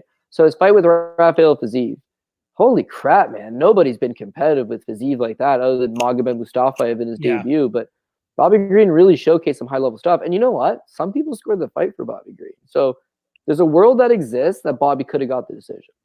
His fight with Thiago Moises, shit, I thought he won. There's a world that exists that Bobby Green should have won that fight. His losses to Francisco Trinaldo and Jakar Close are both very hotly debated. And if you go on MMA decisions, both of them, there's people. In fact, most media members score the fights, both of them, for Bobby Green. His loss to Rashid Magomedov, split decision, a lot of people scored it for Bobby Green. And he got knocked out by Dustin Poirier. Fair. What I'm getting at is there's a world that exists out there where Bobby Green is on like a 20-fight winning streak, hasn't lost a fight in 6 years, and is a bona fide badass. The reason why that world doesn't exist is the goddamn shake, is the goddamn shuffle. The judges don't like it. It's ignorant. They don't like it. Whenever he gets hit, he lets everybody in the arena know he just got hit because he shakes his head. He's got that kind of style that leads to decisions, close decisions, and the judges don't like the guy. That's a problem. With Nasrat, again, the best version of him is a volume puncher. He is rangy, and he's a good striker. The best version of him could show up to this fight with Bobby Green and just kind of lead the dance a little bit, land some good strikes, get Bobby shaking his head, but land the more impactful blows, have the judges agree with that, have the judges recognize that, and win a close, hotly debated decision. Could be a split. People could be sitting at home thinking, oh, geez, I thought Bobby Green won that fight. Happens all the time. Could. I just don't know that I really have the faith in Nasrat to show up and be that version. So I got Bobby Green. I got Bobby Green by decision. But the real play here, if you're into chalk, is I know you were talking about the over 2.5. I just got fight goes the distance. It's minus 190. I don't mind it whatsoever. You've got massive recency bias on Bobby Green's side that he just knocked out Al Iaquinta, a guy that hadn't fought in almost 2 years, is in his mid-30s, just recently retired, and is a real estate agent in Long Island, New York. He's got other things going on. But before that, Fiziev decision, Thiago Moises decision, Alan Patrick decision, Lando Venata decision, Clay Guida decision, Francisco Trinaldo decision, Jakar Close decision, Eric Koch decision, Lando Venata split draw decision, Rashid Magomedov decision. Justin Poirier was a creme de la creme fighter. And then before that, you got Edson Barbosa by decision, Josh Thompson by decision, Pat Healy by decision. Yeah, the James Krause one. It was ball shots, bro. I watched it. I'm not saying rewatched it. I watched it live. It was ball shots. All I'm saying is Bobby Green is not a knockout guy. But because he's coming off a knockout, there's that what if. Maybe he's all of a sudden turned the corner. But I just don't think he has. And with Nasrat, he's the same thing. His fight with Dan Hooker, he took a beating by Hooker, right? But his chin looked pretty good. But likewise, Rafa Garcia, Alex Munoz, should you not be beating these guys? Should you not be – you're 5-1 favorite over Rafa Garcia. Chris Grutzmacher absolutely smoked this guy, pillar to post. You're telling me you can't? There's a problem there. So Nasrat's last 3 fights have gone to decision. Bobby, outside of the Ally Quinta fight, his prior 12 fights have gone to decision. This is a decision fight. And fight goes the distance, covers you on both sides. Bobby does his thing and wins. Great. That's what we love. Perfect. If Bobby screws up, or if the judges get it wrong, or if Texas judge is going to Texas judge, they're covered either way. Fight goes the distance. So the official play that I like the most is that -190 on the fight goes the distance. And then I do agree with your assessment. I think Bobby's going to win. And if I'm going to bet Bobby, it's going to be a Bobby by decision. That's how you bet this guy. I know we got burned the last time. We really did. But outside of that, come on, it's an outlier. Absolutely an outlier. Like, how many fights before that? Like I said, in 8 years was the last time he had won a fight by KO, and then he's been finished once in that run to Dustin Poirier. So yeah, exactly. No big deal. Exactly. All right, let's move on to the next one here. We got Kyler Phillips going up against Marcelo Rojo. I believe Phillips is the biggest favorite on the card, if I'm not mistaken. Yeah, he is, and he's coming in at -425. Plus 320 the return on Marcelo Rojo.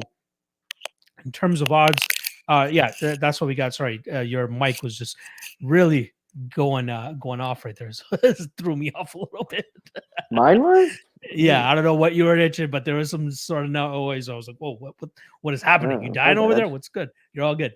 -425 on Phillips, plus 320 on Rojo. Rojo, the guy's aggressive, man. The guy goes out there and he wants to have a war. Just look at the guy, right? That's kind of his style, especially when you watch his fight on Kabate, even in his UFC debut against Charles Jourdain. Great fight there. He ultimately gets stopped with, I believe, 29 seconds left on the clock. On the Kyler Phillips side, I believe he's coming off the Raulian Paiva fight. Raulian Paiva fight where he probably should have got a 10-8 in that first round, absolutely whooping Paiva close to finishing him. I believe if he had maybe 10 or 15 more seconds, he probably would have got him out of there. But then it seems like he dumped his gas tank in that first round and was giving up the next 2 rounds to Raulian Paiva.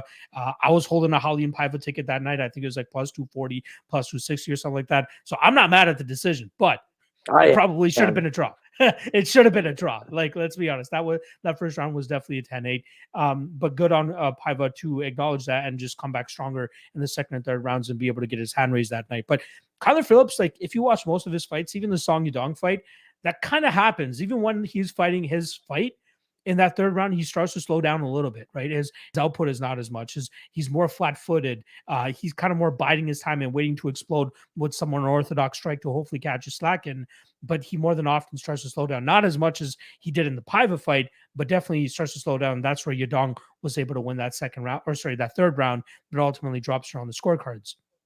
But if Kyler has any sense here, you look at Marcelo Rojo's record, 4 out of 7 losses coming via submission.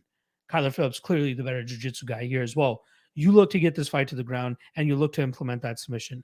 And that's why I've been eyeing that submission prop at plus 500 for the last couple of days, because I think that's a damn good spot here and an easy path to victory for a guy in Kyler who, if you don't want to test your cardio again, this is how you do so. You take this fight to the ground. And Rojo, questionable takedown defense, right? He's been submitted by far lesser opponents in the past. This seems like the clear path to victory. I love Phillips' style overall, but I do question his cardio. Luckily, not as much in a 3-round fight. And I think eventually, if he starts climbing the ladder and starts getting either main event slots or a possible title shot, I would question his 5-round cardio. But in a 3-round fight here, I don't think he's going to be in too much trouble. A couple of the spots I was looking at. excuse me, like I said, Phillips by submission, plus 500. I think that's live. Under 2.5 is not too bad either at minus 180, because that does also cover a Rojo possible knockout, which I think is possible if this fight does start to get later into the fight and he does start to, or Phillips starts to drop off as he normally does. Rojo KO is currently sitting at plus 800. Don't mind that, but I do lean on the Phillips submission prop here. Or again, he could catch Rojo with something as well. Phillips inside the distance at minus 135. Not too bad of a slot here either. I know you're on a slightly different prop here, but we're both on the Phillips side, so please do make your case. Yeah. I mean, normally I'm on the decision side of things, but I think he's going to knock him out. I think Kyler Phillips is going to catch him with something. The problem with being minus 400 money line favorite is that, yeah, Kyler Phillips has questionable cardio, and he just let us down, at least let me down in that Rolly and Pava fight. Should it have been a 10-8 round? Yes. Did he rally back in the third and make it interesting? Sure. Draw should have been his worst case. The judges unfortunately didn't agree, but you saw glimpses of brilliance in that fight. I mean, the first round, most refs stopped that fight. It was a beating. He drops Pava, takes advantage, swarms on him. Great athletic guy. The win over Song Yadong, tiring or not, Song Yadong is one of the best guys in the division. Yeah. It's high-level stuff. He's still only 26. He's out of the MMA lab. I think sky's the limit for this guy. He's just had a little bit of bad luck his last time out. Had he knocked out Pava in the first round, the ref steps in, waves it off. Do you think they even booked this Marcel Rojo fight? How big of a favorite would he be over Rojo? He'd be talked about as one of the best prospects in the division. And Rojo, yeah, he's 33 years old. By the way, Rojo is 33 years old, and I think he's making bantamweight for the first time. He's coming down. When was the last time he fought at bantamweight? Yeah, okay, so look at this. His last fight is Charles Jourdain. He weighs 145, okay? His fight before that against Victor Hugo Madrigal, he comes in, he botches weight cut and comes in at 139.2. So, yeah, he makes weight against John Castellaneta, would have been almost 2 years ago. And, yeah, I don't know. I mean, to me, he's a little bit older. He's a big guy, and he doesn't have good cardio. This is what's interesting to me as well. Charles Jourdain knocks him out in the third round, okay? His loss prior, John Castellaneta, chokes him out in the third round. His loss prior to that, Levi Sal-American, chokes him out in the third round. And then, yeah, his two losses prior to that are first and second round submissions. He's got bad cardio, man, and that's what happened in the Jourdain fight. The first round, this kid looks good. He's 33. He looks all right, man. He hurts Jourdain early in the first round. Second round, he starts to tire. Still throwing caution in the wind, but he's starting to get floppy in there. A better guy is going to take advantage. The third round, barely stand himself over. Jourdain just runs right through him. Jourdain knocks him down, gets on top of him, and mauls him. Lets him back up, and then puts him away standing. Like, it was a bad situation. Rojo's had time off since then, but I think Kyler Phillips can win the fight wherever he wants. Stand up on the ground with his wrestling, with his striking, doesn't really matter. He should be able to dictate it. And if I'm worried about his cardio issues, which he's shown in the past, Rojo seems to have worse cardio issues. So I think he gets the job done. You make a good point with the submission. I just think he's going to either get him with the takedown and just smash him with ground and pound, or he's going to clip him standing. But regardless, I think he's going to knock him out. And because of that, I went with the plus 105 Phillips by knockout prop. Yeah, further to your side, the last time you did have a matchup like this where you could take the guy down and smash him, it was Cameron Else, and that's exactly what he did. He got the TKO there rather than trying to lock up a submission. So either is live here. Maybe just taking the safe route on the minus 135 inside the distance. If you kind of want to, I don't want to say guarantee your money, but at least, if he gets the finish, at least you cover on both sides. But yeah, I completely understand the KO side of things as well. But plus 500 on submission prop, Cody. That's sexy. That's sexy. Yeah, buddy. I hear that. I'm looking for a plus 700 prop on Jacob Malkoun myself. Let's go.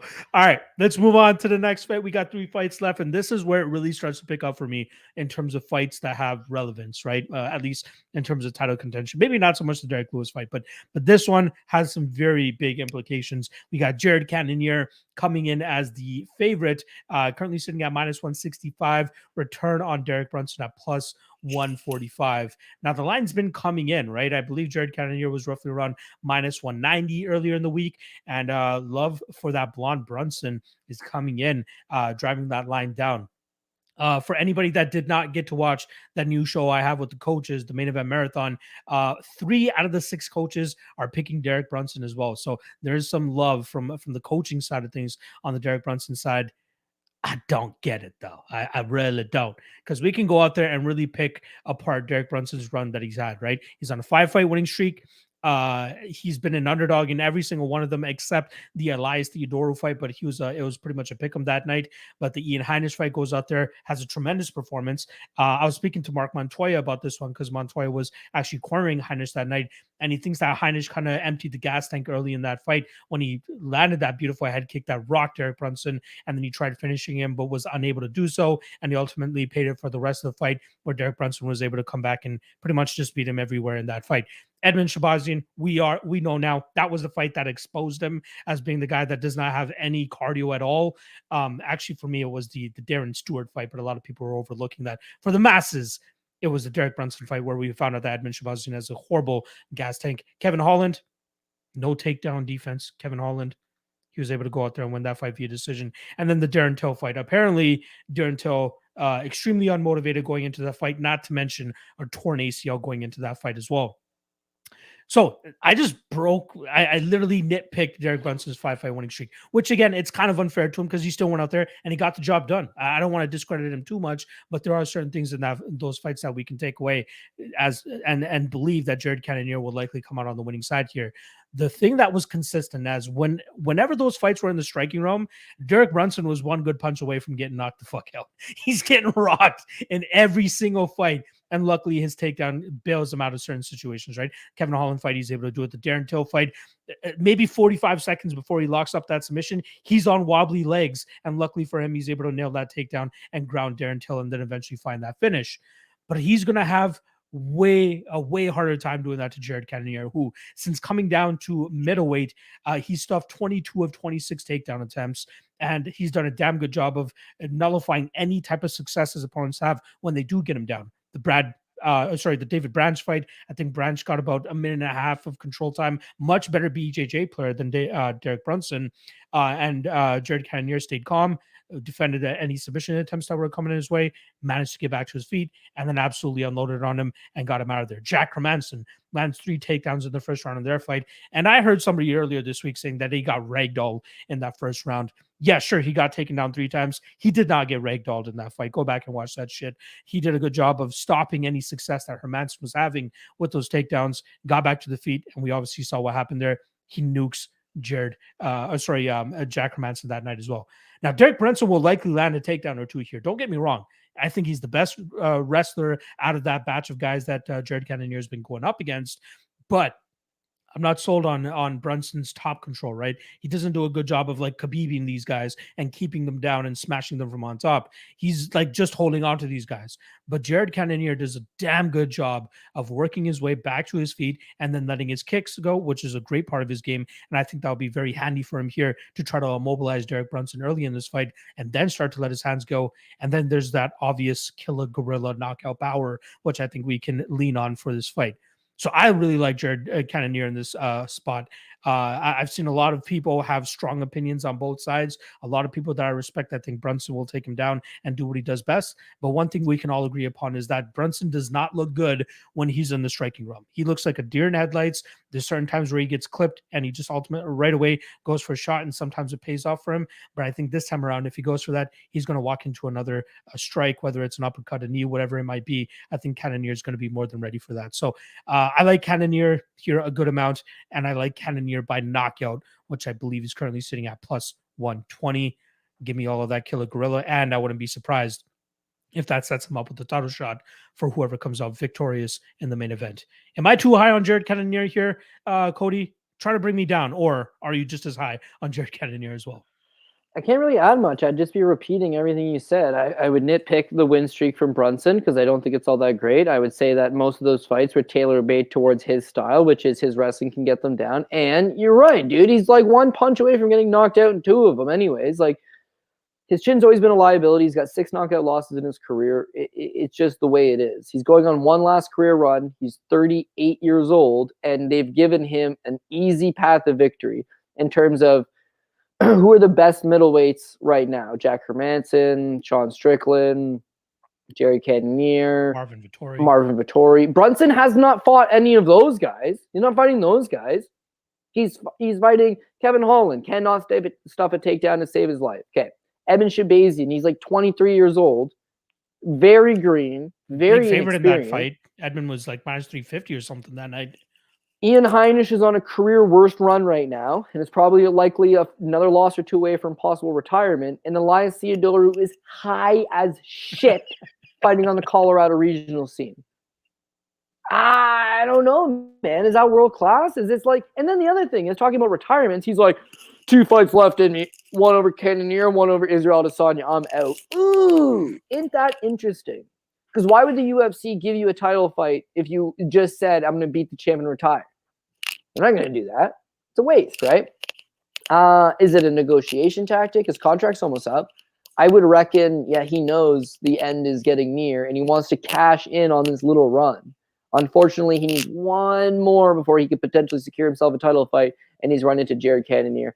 And I think he's too much for him. In terms of the takedown defense, you mentioned since dropping down to 185, good numbers. Absolutely. His last fight, he stuffed all 8 of Kelvin Gastelum's takedowns. Kelvin Gastelum, collegiate wrestling background. And before that, he stuffed both of Robert Whittaker's takedown attempts, guy that qualified for the Australian Commonwealth Wrestling team. Like, he's so thick and strong that, yes, With he's got a broken good takedown arm. defense. With a broken arm. Yeah, and with a broken arm. The Jack Hermansson fight, interesting. Hermansson, very high-level wrestler. I mean, a guy that wrestled Khamzat Chimaev over in Sweden, and dude, he was coming on. Like, Chimaev was getting a little bit tired in that fight. Hermansson's legit. He's a top-level guy, and he's got good jiu-jitsu. When he does get him down, you're right. He just explodes, gets back up. He's almost got like a Derek Lewis vibe to him, where you're on the ground, time to get up, he explodes up. And when a guy that's that physically imposing wants to get up, more often than not, he's going to.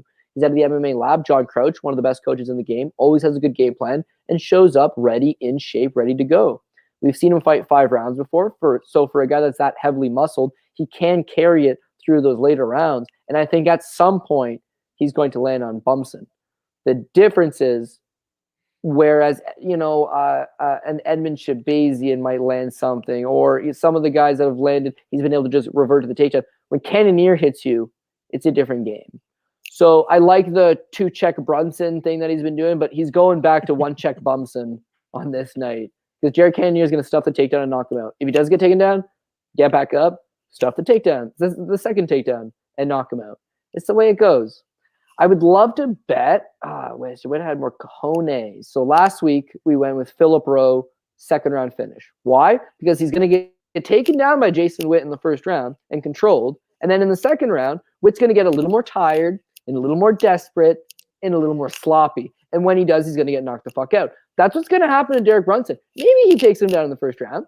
In the 2nd round, he's going to get a little more tired. He's going to get a little more desperate. He's going to get a little more sloppy. He's going to get knocked the fuck out. What's the 2nd round knockout prop? Should I get a little bold and just say? Ooh. I think he could knock him out in the 1st. That's my Cannonier, thing. I don't like it as round, much as Rowe. Plus 600. Oh, okay. I just found what I want to do with my life, and yeah. Officially, I got Cannonier knockout plus 120. 2nd round knockout plus 600. May have to have a little bit dabble there. I like it, man. I like it that we share that confidence as well. All right, let's move on to the next fight here. Co-main event slot. Derek Lewis, represented for Houston in his hometown.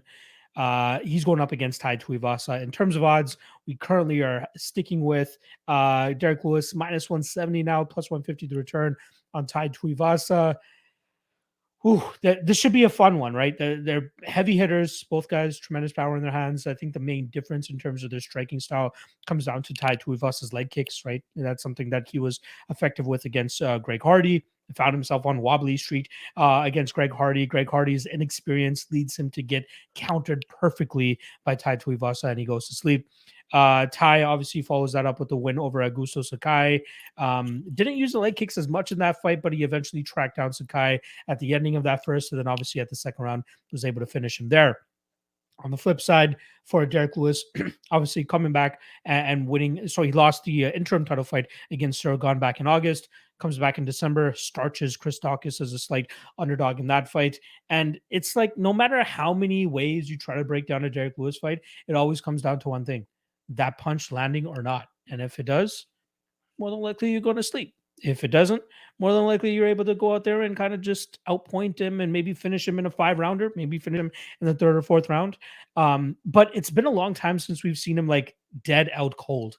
Like I think the last time we've seen him out cold was against Sean Jordan way back in the day, or even Matt Mitrione. Actually, it was the Matt Mitrione fight where Mitrione drops him and then follows up with big strikes, and that's where you kind of see him out. The Sean Jordan one was where he lands, the hook kick, the super kick, or whatever it was. Sweet Chin Music, that's pretty much what he landed him with. And then followed up with some ground and pound, and Derek Lewis was still in it, but you got to stop it at that point. But all of his KO losses after that are just either through exhaustion or his back issue. If you guys remember that JDS fight where he's like, yeah, my back season, it's done, it's over. That's where he started to have like his procedures and whatever the fuck he did to try to fix those things.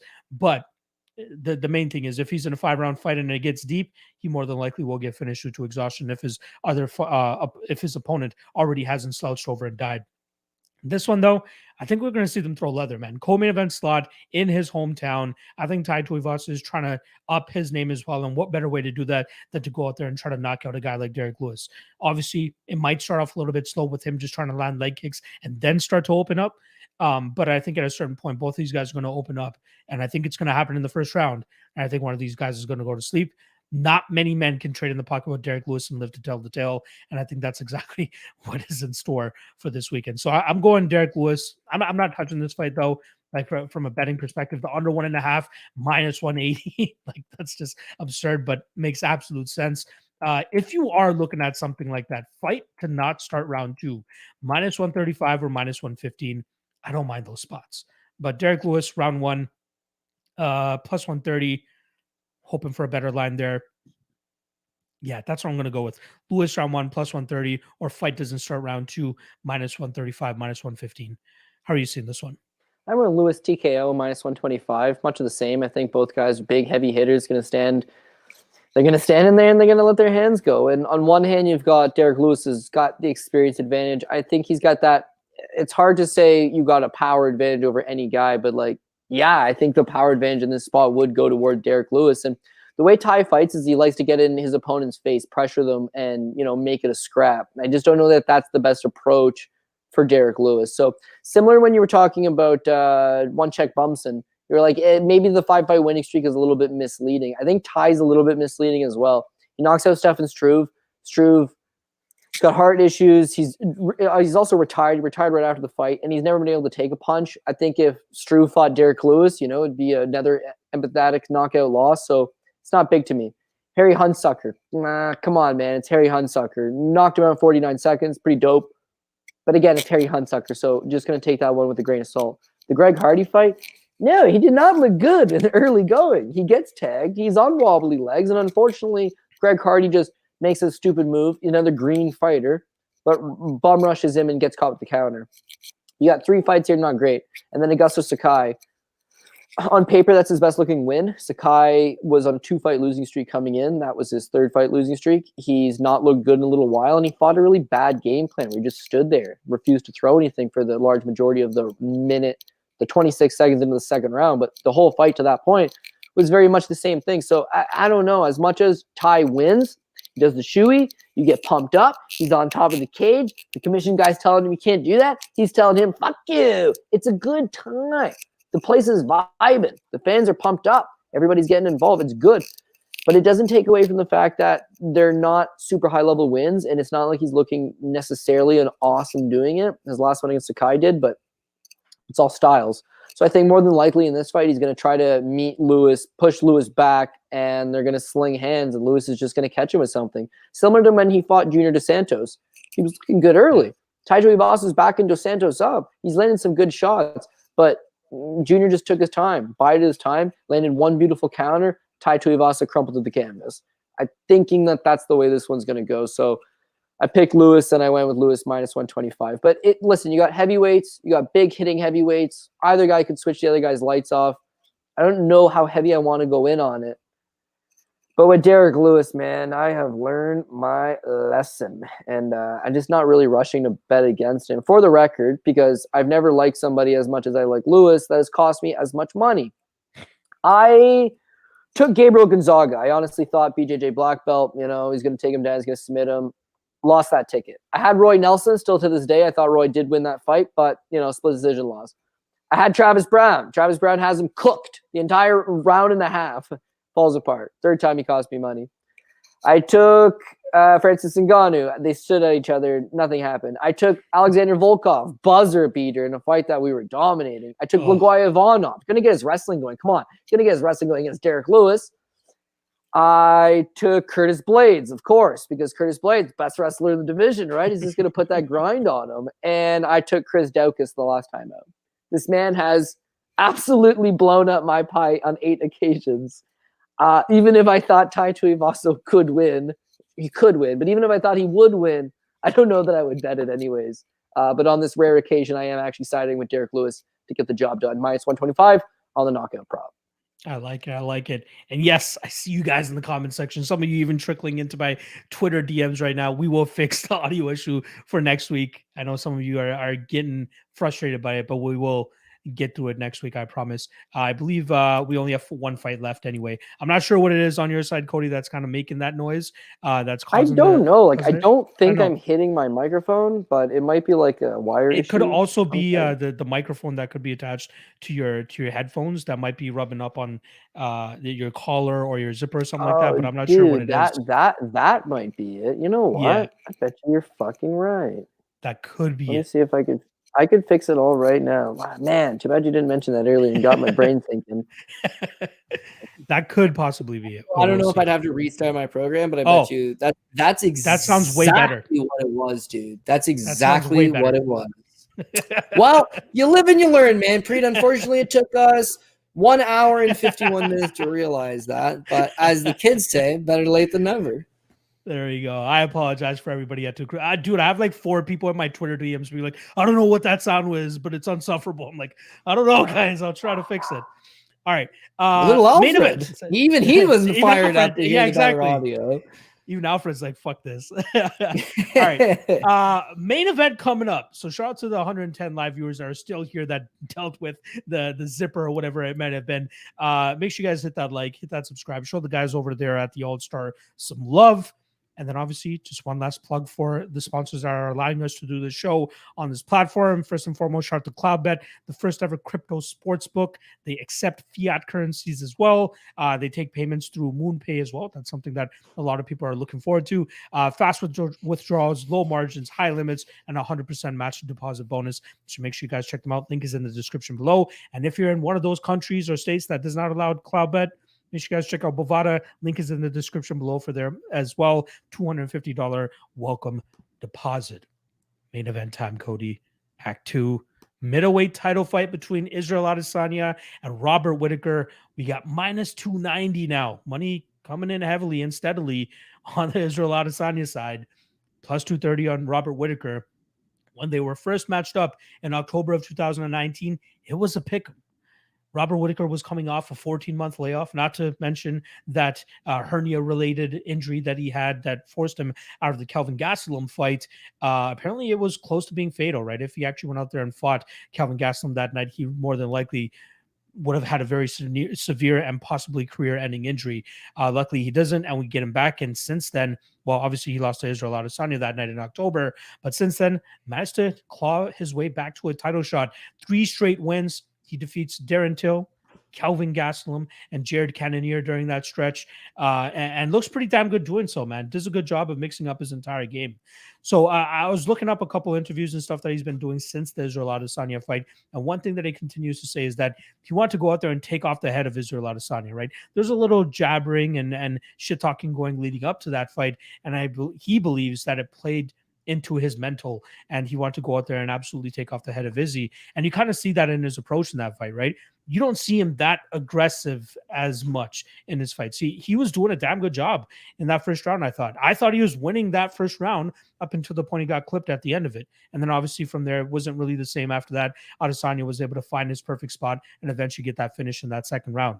But if we get a little bit more of a calm and patient Whittaker here, things could be a little bit easier, right? People see that first fight, and that's why Israel Adesanya is up to a -290 now. They're going to be like, he has his number. He knocks him out every single time. No ifs, ands, or buts. But Izzy's been having some competitive striking battles with opponents since then, right? Jan Blachowicz beats this guy first 2 rounds just off of striking alone, right? Everybody's like, he needs to get this fight to the ground to have success, which he ends up doing in rounds 3, 4, and 5. But in the first 2, they're still competitive and he's still having success. Now, I do think that size had a little bit of something to do with that, right? Is he's usually so good at or so used to fighting guys that are shorter than him that he can keep them at distance. Whereas Jan Blachowicz, he's almost in the pocket with him at almost every single time. And Blachowicz was landing the better strikes there. But the fight that I kind of want to turn people's attentions to is the Marvin Vettori fight. Now, I know Adesanya sweeped him there on the scorecards, 50-45 all around. But every single round, with the exception of one of them, I think it was the 3rd round, Vettori gets him to the ground and holds him down for about a minute to a minute and a half. But then when he gets back onto the feet, everything goes back into Adesanya's favor because Marvin Vettori's striking style is just slow, plodding, moving forward, brutish style, and that's a very hittable style. And that's what Adesanya was just having a field day with. But with Robert Whittaker, if he hits some takedowns here, and sure, I'm not expecting him to Khabib Israel here by any means, but I think that he could make it look good optically with him landing takedowns and maybe getting 45 seconds to a minute of control time on top. And then when they get back on the feet, he has a decent striking style to be elusive, to stay away from some of the big shots from Adesanya and maybe land a couple of leg kicks from the outside and do some good work from the inside. That could look good to judges.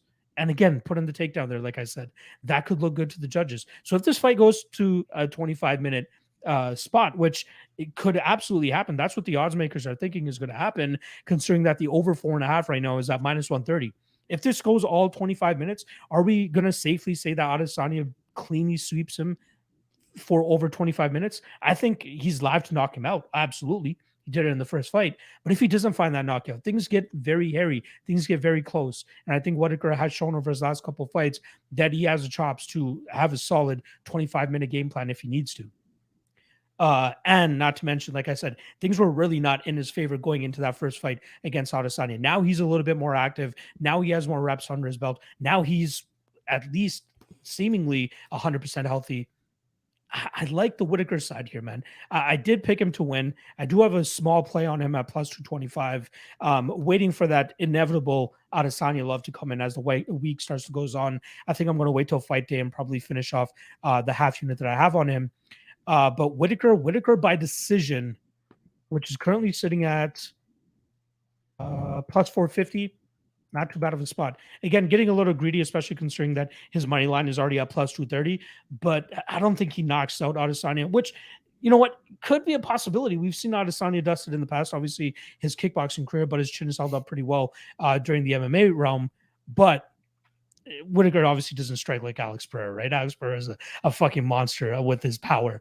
But decision, +450, that's kind of where I'm going here. And even the over 4.5, -130, especially if you're picking the Adesanya side.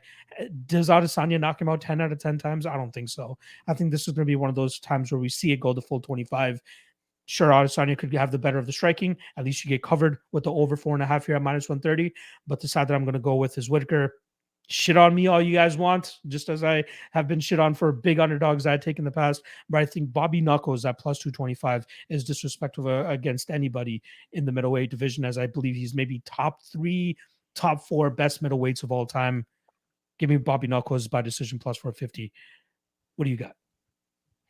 Yeah, all fair points, all good points. I can see Whittaker pulling something. I haven't seen enough from him to believe that he's made any of these great adjustments, other than he's healthier and he's not going to be as emotional this time. Like, just as far as the skill goes, I don't know. I'm not quite seeing it. He needs to wrestle. He needs to mix in the wrestling for sure. I don't know that for 25 full minutes you stand with Israel Adesanya, you're going to necessarily get the better of him. And whereas Whittaker can wrestle, offensively, he just doesn't really all that often. I guess you've seen it from him his last time out, but I don't know. I'm just not sold that that's the game plan. If you want to stand with Israel Adesanya, you'll have moments of success. Even if he does wrestle, he'll have moments of success.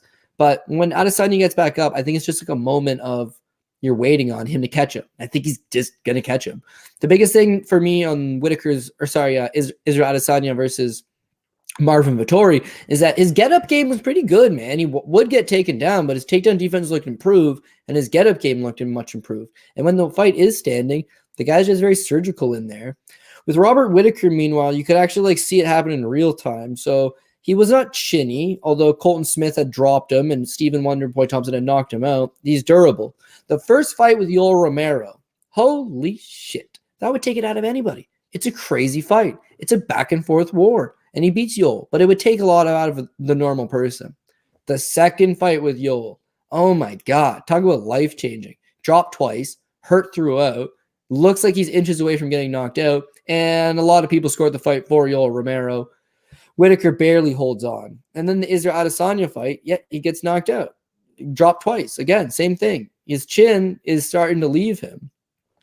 Darren Till hurt him. He was hurt against Darren Till, but he survives and he beats what I believe is a lower level guy with a big name. The Jared Cannonier fight, he looked much improved. The Kelvin Gastelum fight, he's mixing in his wrestling and, doesn't have a chin issue, but Kelvin Gastelum's not the biggest power puncher, I guess. Jared Cannonier fight's a good one because we do know how hard he hits. But I really do keep going back to that 4-fight streak. 2 fights with Yoel Romero, 1 versus Izzy, 1 versus Darren Till. You hit this guy, all of a sudden he's discombobulated. His balance is thrown off. You'll be able to intercept him. You'll be able to hurt him. And with Izzy, that's just kind of what he does. Marvin has one of the best chins in the division. Marvin could eat a frying pan in the face and march right through it. No doubt about that. So is he teeing off on him and him taking it? That's not that bad. Is he hitting Whittaker again? We've already seen it. And so we've seen the fight happen before 2 years ago. Things change. Completely understand. But another knockout for Israel Adesanya is viable. It's possible. And they're offering up a plus 155 on Izzy by TKO. That's kind of where I'm leaning myself. He's got 5 rounds to work with. He's knocked him out before. This figures to be mostly a striking battle. I got Izzy. All-Star was talking about putting out some cool props and whatnot. And I was thinking, what would be a cool prop? And I got to be a cool prop. Is he going to come out with a full-on, dance ensemble to walk down to this ring? Because, hey, man, we're in a big arena. There's a live crowd. That'd be a cool prop. But I'm pretty sure the UFC distinctively told him, no more. So I went with how many shoeies Tai Tuivasa will take if he beats Derek Lewis. And I'm betting Derek Lewis, so hopefully no shoeies. There you go. I love it. I love the breakdown. I completely agree with your assessment as well. I think, again, the line is a little bit too wide. I think this is going to be much more competitive than the first one, and I can't wait to see how it plays out. And that obviously wraps up the City Kickboxing prop that we kind of spoke about earlier. Once again, CloudBet is offering over or under 1.5 wins for the City Kickboxing crew. Again, that covers Blood Diamond, that covers Carlos Ulberg, and then obviously covers Israel Adesanya. Check out CloudBet. Link is in the description below. All right, let's get to the 3 best prop bets. Now, I normally announce my my guest that I'm going to be having on tomorrow's Ultimate Weigh-In Show. Still don't have that finalized, so just bear with me, guys. We will drop that on Twitter and Instagram as soon as I get it. So is it Caitlin Chukagian? I don't know, man. I don't know. All right. If that was an accurate guess, I'm on to some. Let's get into the 3 best prop bets. All right. I'll kick things off as I always do. First and foremost, I got Morozov by decision plus 110. Yeah, I think he does work in there against Douglas Silva de Andrade. We've seen Douglas struggle with grapple-heavy approaches in the past, not to mention almost losing to Renan Barão had it been another referee in there. But Lerone Murphy getting takedowns, a lot of guys. If they want to take Douglas down, more than likely he's going to go down. And Morozov is more than likely the best grappler and wrestler he's fought over his last stretch. So yeah, I like Morozov and Morozov over 15 minutes. Next up, I got Phillips by sub, plus 500. Got to take a little bit of a shot on that. 4 out of the 7 losses on Rojo's record are via submission. Phillips, high-level black belt, I believe. Very good off with his jiu-jitsu. I feel as though we'll see this match on the ground at some point, and either the TKO ground and pound or the sub is going to be live. But at plus 500, that is too juicy to pass up. Lastly, Killer Gorilla, Jared Cannonier, via KO, plus 120. Like me and Cody spoke about, I was all over Cannonier during that breakdown. He might get taken down a couple times here. Brunson, I'd be surprised if he finishes on the ground. I don't think he catches him in a submission or anything like that. Eventually, Cannonier is going to have his moments on the feet, and one of those moments is going to end up with a knockout. So I'm going Jared Cannonier, KO. Let's move on over to my guy, John Stargarian. He's first and foremost going with Maxime Grishin by decision, plus 150. I think we pretty much broke down that fight exactly how we thought it was going to go.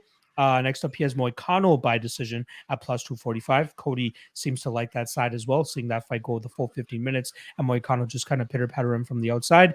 And then lastly, John is going to go with Phillips by sub as well at plus 500 because he likes that prop just as much as I do. All right, let's flip it on over to Cody. What do you got, brother? Yeah, I always weenie around these things and go for the tight one. So Casey O'Neill by decision, minus 105. I want to know what's going to hit. And I just think Roxanne Modafferi, retirement fight, not going to go well for her, but she is super durable enough to hang on for a decision loss. So minus 105 there. Then we're going to move on to Phillips by KO. So you guys both have the Phillips by submission. And the difference is your prop looks real sexy. It's plus 500. Mine not so good, plus 105. But honestly, I think if it stays standing, he's going to catch Rojo. I'm just hoping he uses his wrestling. And the guy's got good ground and pound. I think he's going to put a pace on him. He's going to tire him out. Hopefully right the mistakes from his last performance and just come out here with all types of aggressiveness and good cardio this time and get us a TKO victory plus 105. And then you and I are on the same page. We got Jared Cannonier by KO plus 120. Yeah, I think he stuffs the takedowns and catches Brunson at some point. Even if he does get taken down, cause Brunson to work, cause Brunson to get tired. And then once Brunson gets tired, he's going to get a little bit desperate in there and sloppy. And that's going to be the best time to catch him. If you wanted to bigger props, I suppose the Jacob Malkoun by submission at plus 700 makes a lot of sense. And who are we talking about? We got a second round knockout prop. I wrote it down. I think it was Cannonier by KO round 2 plus 600. Yeah, so if you want to get risky with it and you're saying, geez, plus 120, not good enough for my liking, like I got a feeling that there's a little bit of a feeling out process and Brunson minds his P's and Q's early. Cannonier figures out his range. And then round 2, thing just blows up lopside his head, puts him away. So plus 120, straight up knockout. If you want to get a little bit of bold with it, maybe go second round, plus 500. Pops that blonde Brunson bubble pretty emphatically. I think that we're both going to be on that side this weekend as well. I was riding the wave of the blonde hair. I was riding it. And then my own boy, Raoni Barcelos, had to go. Oh, fuck me. After that, I said, blonde hair, I don't care. It doesn't affect anything. Exactly. All right, Cody, appreciate you hopping on and doing the show as always. I'll give you the platform one last time, and then I'll wrap this thing up. You got anything to say for the fans watching still? I'm sure they don't care at this point. It's been 2 hours, right? So 2 hours, 15 fights. I love chatting with you, man, but even I can feel myself thinking wearing a toque was a bad idea. It's starting to get hot under these bright lights. So pumped up for the fights this weekend. There's a lot that we can pick and choose from. I like some of the props as well, and I'm glad that me, you, and John actually lined up on a decent amount of them. So got a lot of confidence. I do tend to wait until the weigh-ins to lock things in, just who I am. I want that last bit of information. And then check out any picks, any selections, anything like that on Twitter Saturday. If you got any questions, causes, or concerns, hit me up on Twitter at CJ Saftic. And again, just love chatting with you, man. Thanks for everybody taking the time to tuning in, and best of luck. I feel like this could be a profitable weekend for all of us. I hope so. Lastly, shout out All-Star for giving us their platform to do the show for them. We love the support that they're showing us, not to mention CloudBet and BOVADA. Both of those guys are in the description below. Make sure you guys go show them some love so they know that the Propping You Up boys have been around. All right. On behalf of myself and Cody and Alfred, who's getting a little bit restless sitting by my feet right now, we appreciate you guys checking out the show. Hit that like and subscribe on the way out. Good luck on your bets. And just a reminder, Propping You Up, the regular fight night shows back on my channel, starting with next week's Dos Anjos versus Fiziev card. And then me and Cody will be back for March 5th right here on the All-Star to break down Colby Covington versus Jorge Masvidal. I cannot wait to break down that card with you, my man. Until then, appreciate everybody. Good luck on your bets, and we'll see you guys next time.